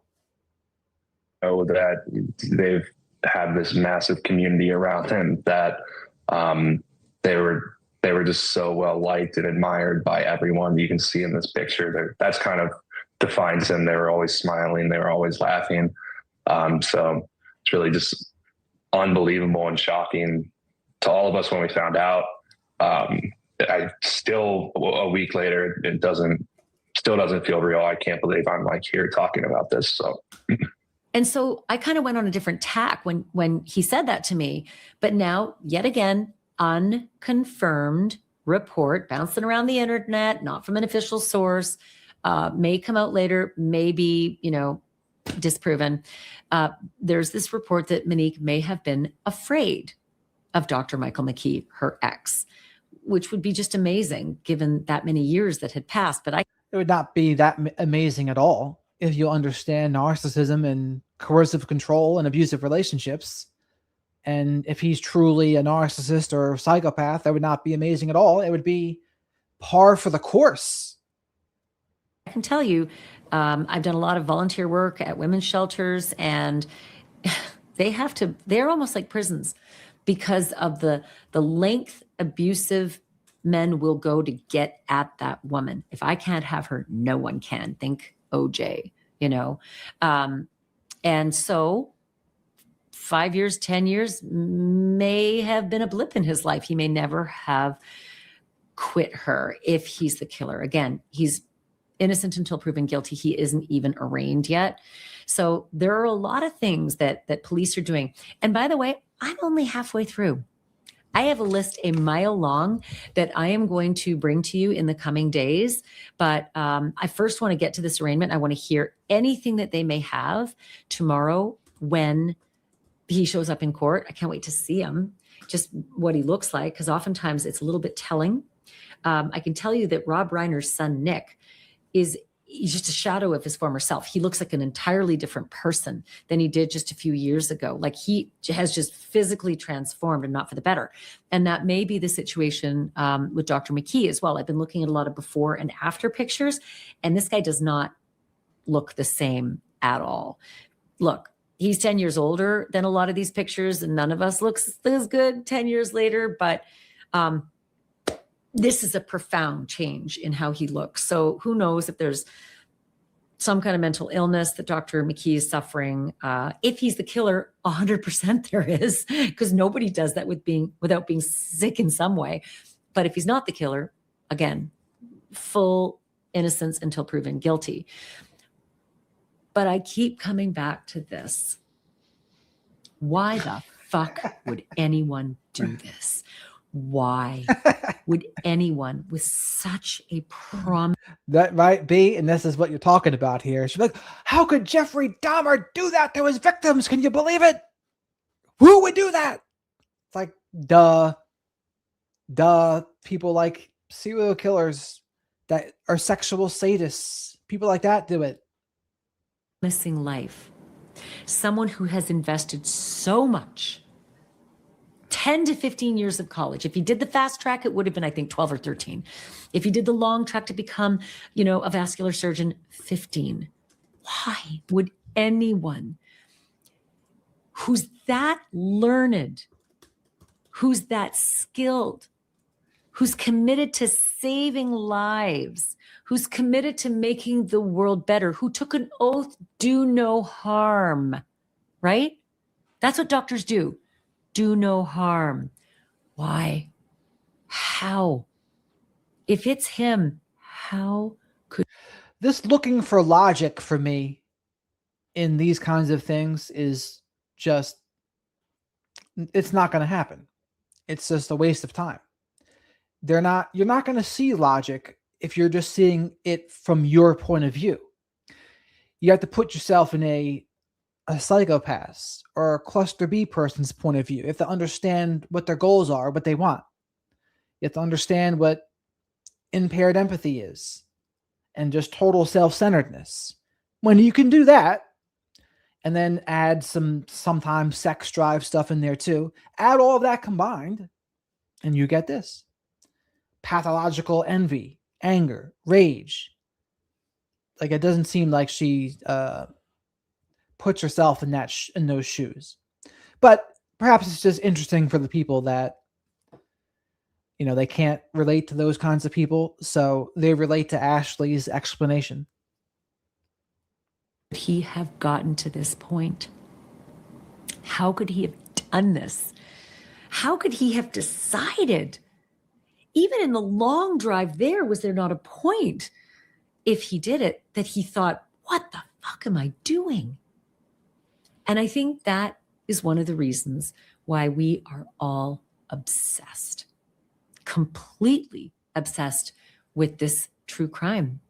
Anyway, lots more coming in the next few days. Make sure you subscribe. I don't want you to miss all my other next theories and investigative techniques and all the little things that are definitely coming in this case. I'm going to stay with this case every day. So make sure, again, get on the list. And by the way, join the membership, because I'm going to do some extras for the members as well. A couple of other cases that I've done, that those little things that I was telling you about were the actual linchpin to the arrest and the conviction. As always, I say thank you for being here so much. All right. That's the end of that. And again, she's just trying to stir up some engagement. She's stirring up some engagement, trying to get the eyeballs and attention, making the story more interesting. That 45-minute video probably could have been like freaking 15 minutes to 20. But, the business, right? You got to always take into consideration many things. The business side of things, what gets more views, what gets more attention, and then what's just fact-based, right? What's just, this is the news, that's it. It depends. There's many things going into it. So, but again, it is what it is. I'm not going to fault her for those things. I mean, that's what I would say to her, though. I'd be like, well, you're not understanding character disordered people. Like, they're not going to think like you. And Dr. George Simon, in his book Character Disturbance, he does a very good job at breaking that down. He says there's a lot of professionals, they think mistakenly that everyone is just like them at their core, and only because of tragedies or other nonsense did they go off the rails. But it's like, no, it's not just because of tragedies and other nonsense. I think sometimes people are just simply born with that makeup.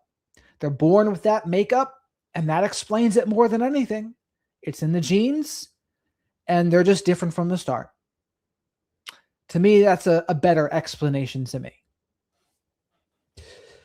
But all right, everybody. Yeah, exactly right. Some people are built different. As I say, it's in the genes. That's why they say parenting doesn't matter. Or they say parenting matters, but it doesn't make much of a difference. That's why they say that. Because the majority of how you're going to come out is genetic. Now, does that mean there's no environmental influence? No, of course, it doesn't mean that. But the majority of it can still be genetic, and you got to try what you can try to do. Just because there's a genetic component of how we turn out doesn't mean you give up. It doesn't mean you don't try. You still try. But what you can do is limited, is what I would say. Exactly, the finisher. They could have done everything and it just wouldn't have worked. And so when you understand that genetic component, though, then I think you would be more willing to enforce consequences. And you'd be more willing to protect yourself if you understand that. But Rob Reiner is someone who didn't understand that. He said verbatim, every violent criminal had a terrible childhood. That one line right there communicates he doesn't understand it. He doesn't understand that people can just be different from birth. But they can be. If you looked at the research, he would see that's true. He would see there's some people that have impairments in the parts of the brain responsible for empathy. And when does that get there? Probably from birth, I would say. So when you understand that, then it makes more sense. But if you don't understand that, then you can bang your head up against the wall and don't get results. But it is certainly a mistake to think that every violent criminal has just had a terrible childhood. I mean, this guy, Mike, did he have a terrible childhood? Some people might try to say he did, right? They would say, well, he cut off his parents, so he must have been abused. And it's like, not necessarily. Not necessarily, especially if he's narcissistic. They might have just told him no or didn't give him his way. And so he said, you know what? Screw you. I'm going to cut you off and never talk to you again. So just because someone gets cut off doesn't mean the people they cut off were abusive, especially if they're narcissistic. It just doesn't mean that. Yes, he was adopted. Yes, exactly correct, B. Those brain scans, they're very interesting stuff. Yeah, Dr. Salerno and I, we went over some Jeffrey Dahmer at some point. I mean, Dr. Salerno doesn't think it was BPD. I think he said it was psychopathy. But I did mention that to him. I said, some people think he had BPD. What do you think about that? Because he said he wanted to be forever with his victims, right? Part of the reason why he ate them. But all right. I'm tired tonight, folks. I'm a little sluggish. So we're going to wrap this thing up here. Remember to like the video. If you didn't like it, subscribe to the channel if you're not already. And I got to figure out if I'm going to talk about the ICE shooting tomorrow. I was going to do it now, but I want to be fresh when I talk about that. Correct. I was certainly a psychopath for sure. But we can maybe talk about the ICE shooting tomorrow, or maybe Nick Reiner, or maybe something else, because there's still more stuff coming out about the ICE shooting. And I've actually become a little more firm in my stance as I've thought it over more. So we'll see how that goes. Yeah, we'll see. I might do the ICE shooting tomorrow, B. I'll go over that video. I watched the video you sent me, or you told me about, with Dr. G. He's really straddling the fence. I preferred what Jesse Ventura said. You got it, Maureen. Thanks, everyone, for the super chats and for becoming members, gifting memberships. That's awesome. Tomorrow, I'll be interviewing Connor Beaton from Man Talks. We'll talk about some issues, men's issues, dating stuff, maybe. We'll see. We'll see how the conversation goes. Check out Linda Brown. I'll check her out. Thank you for everything to Thrive as well, and I will see you all tomorrow night.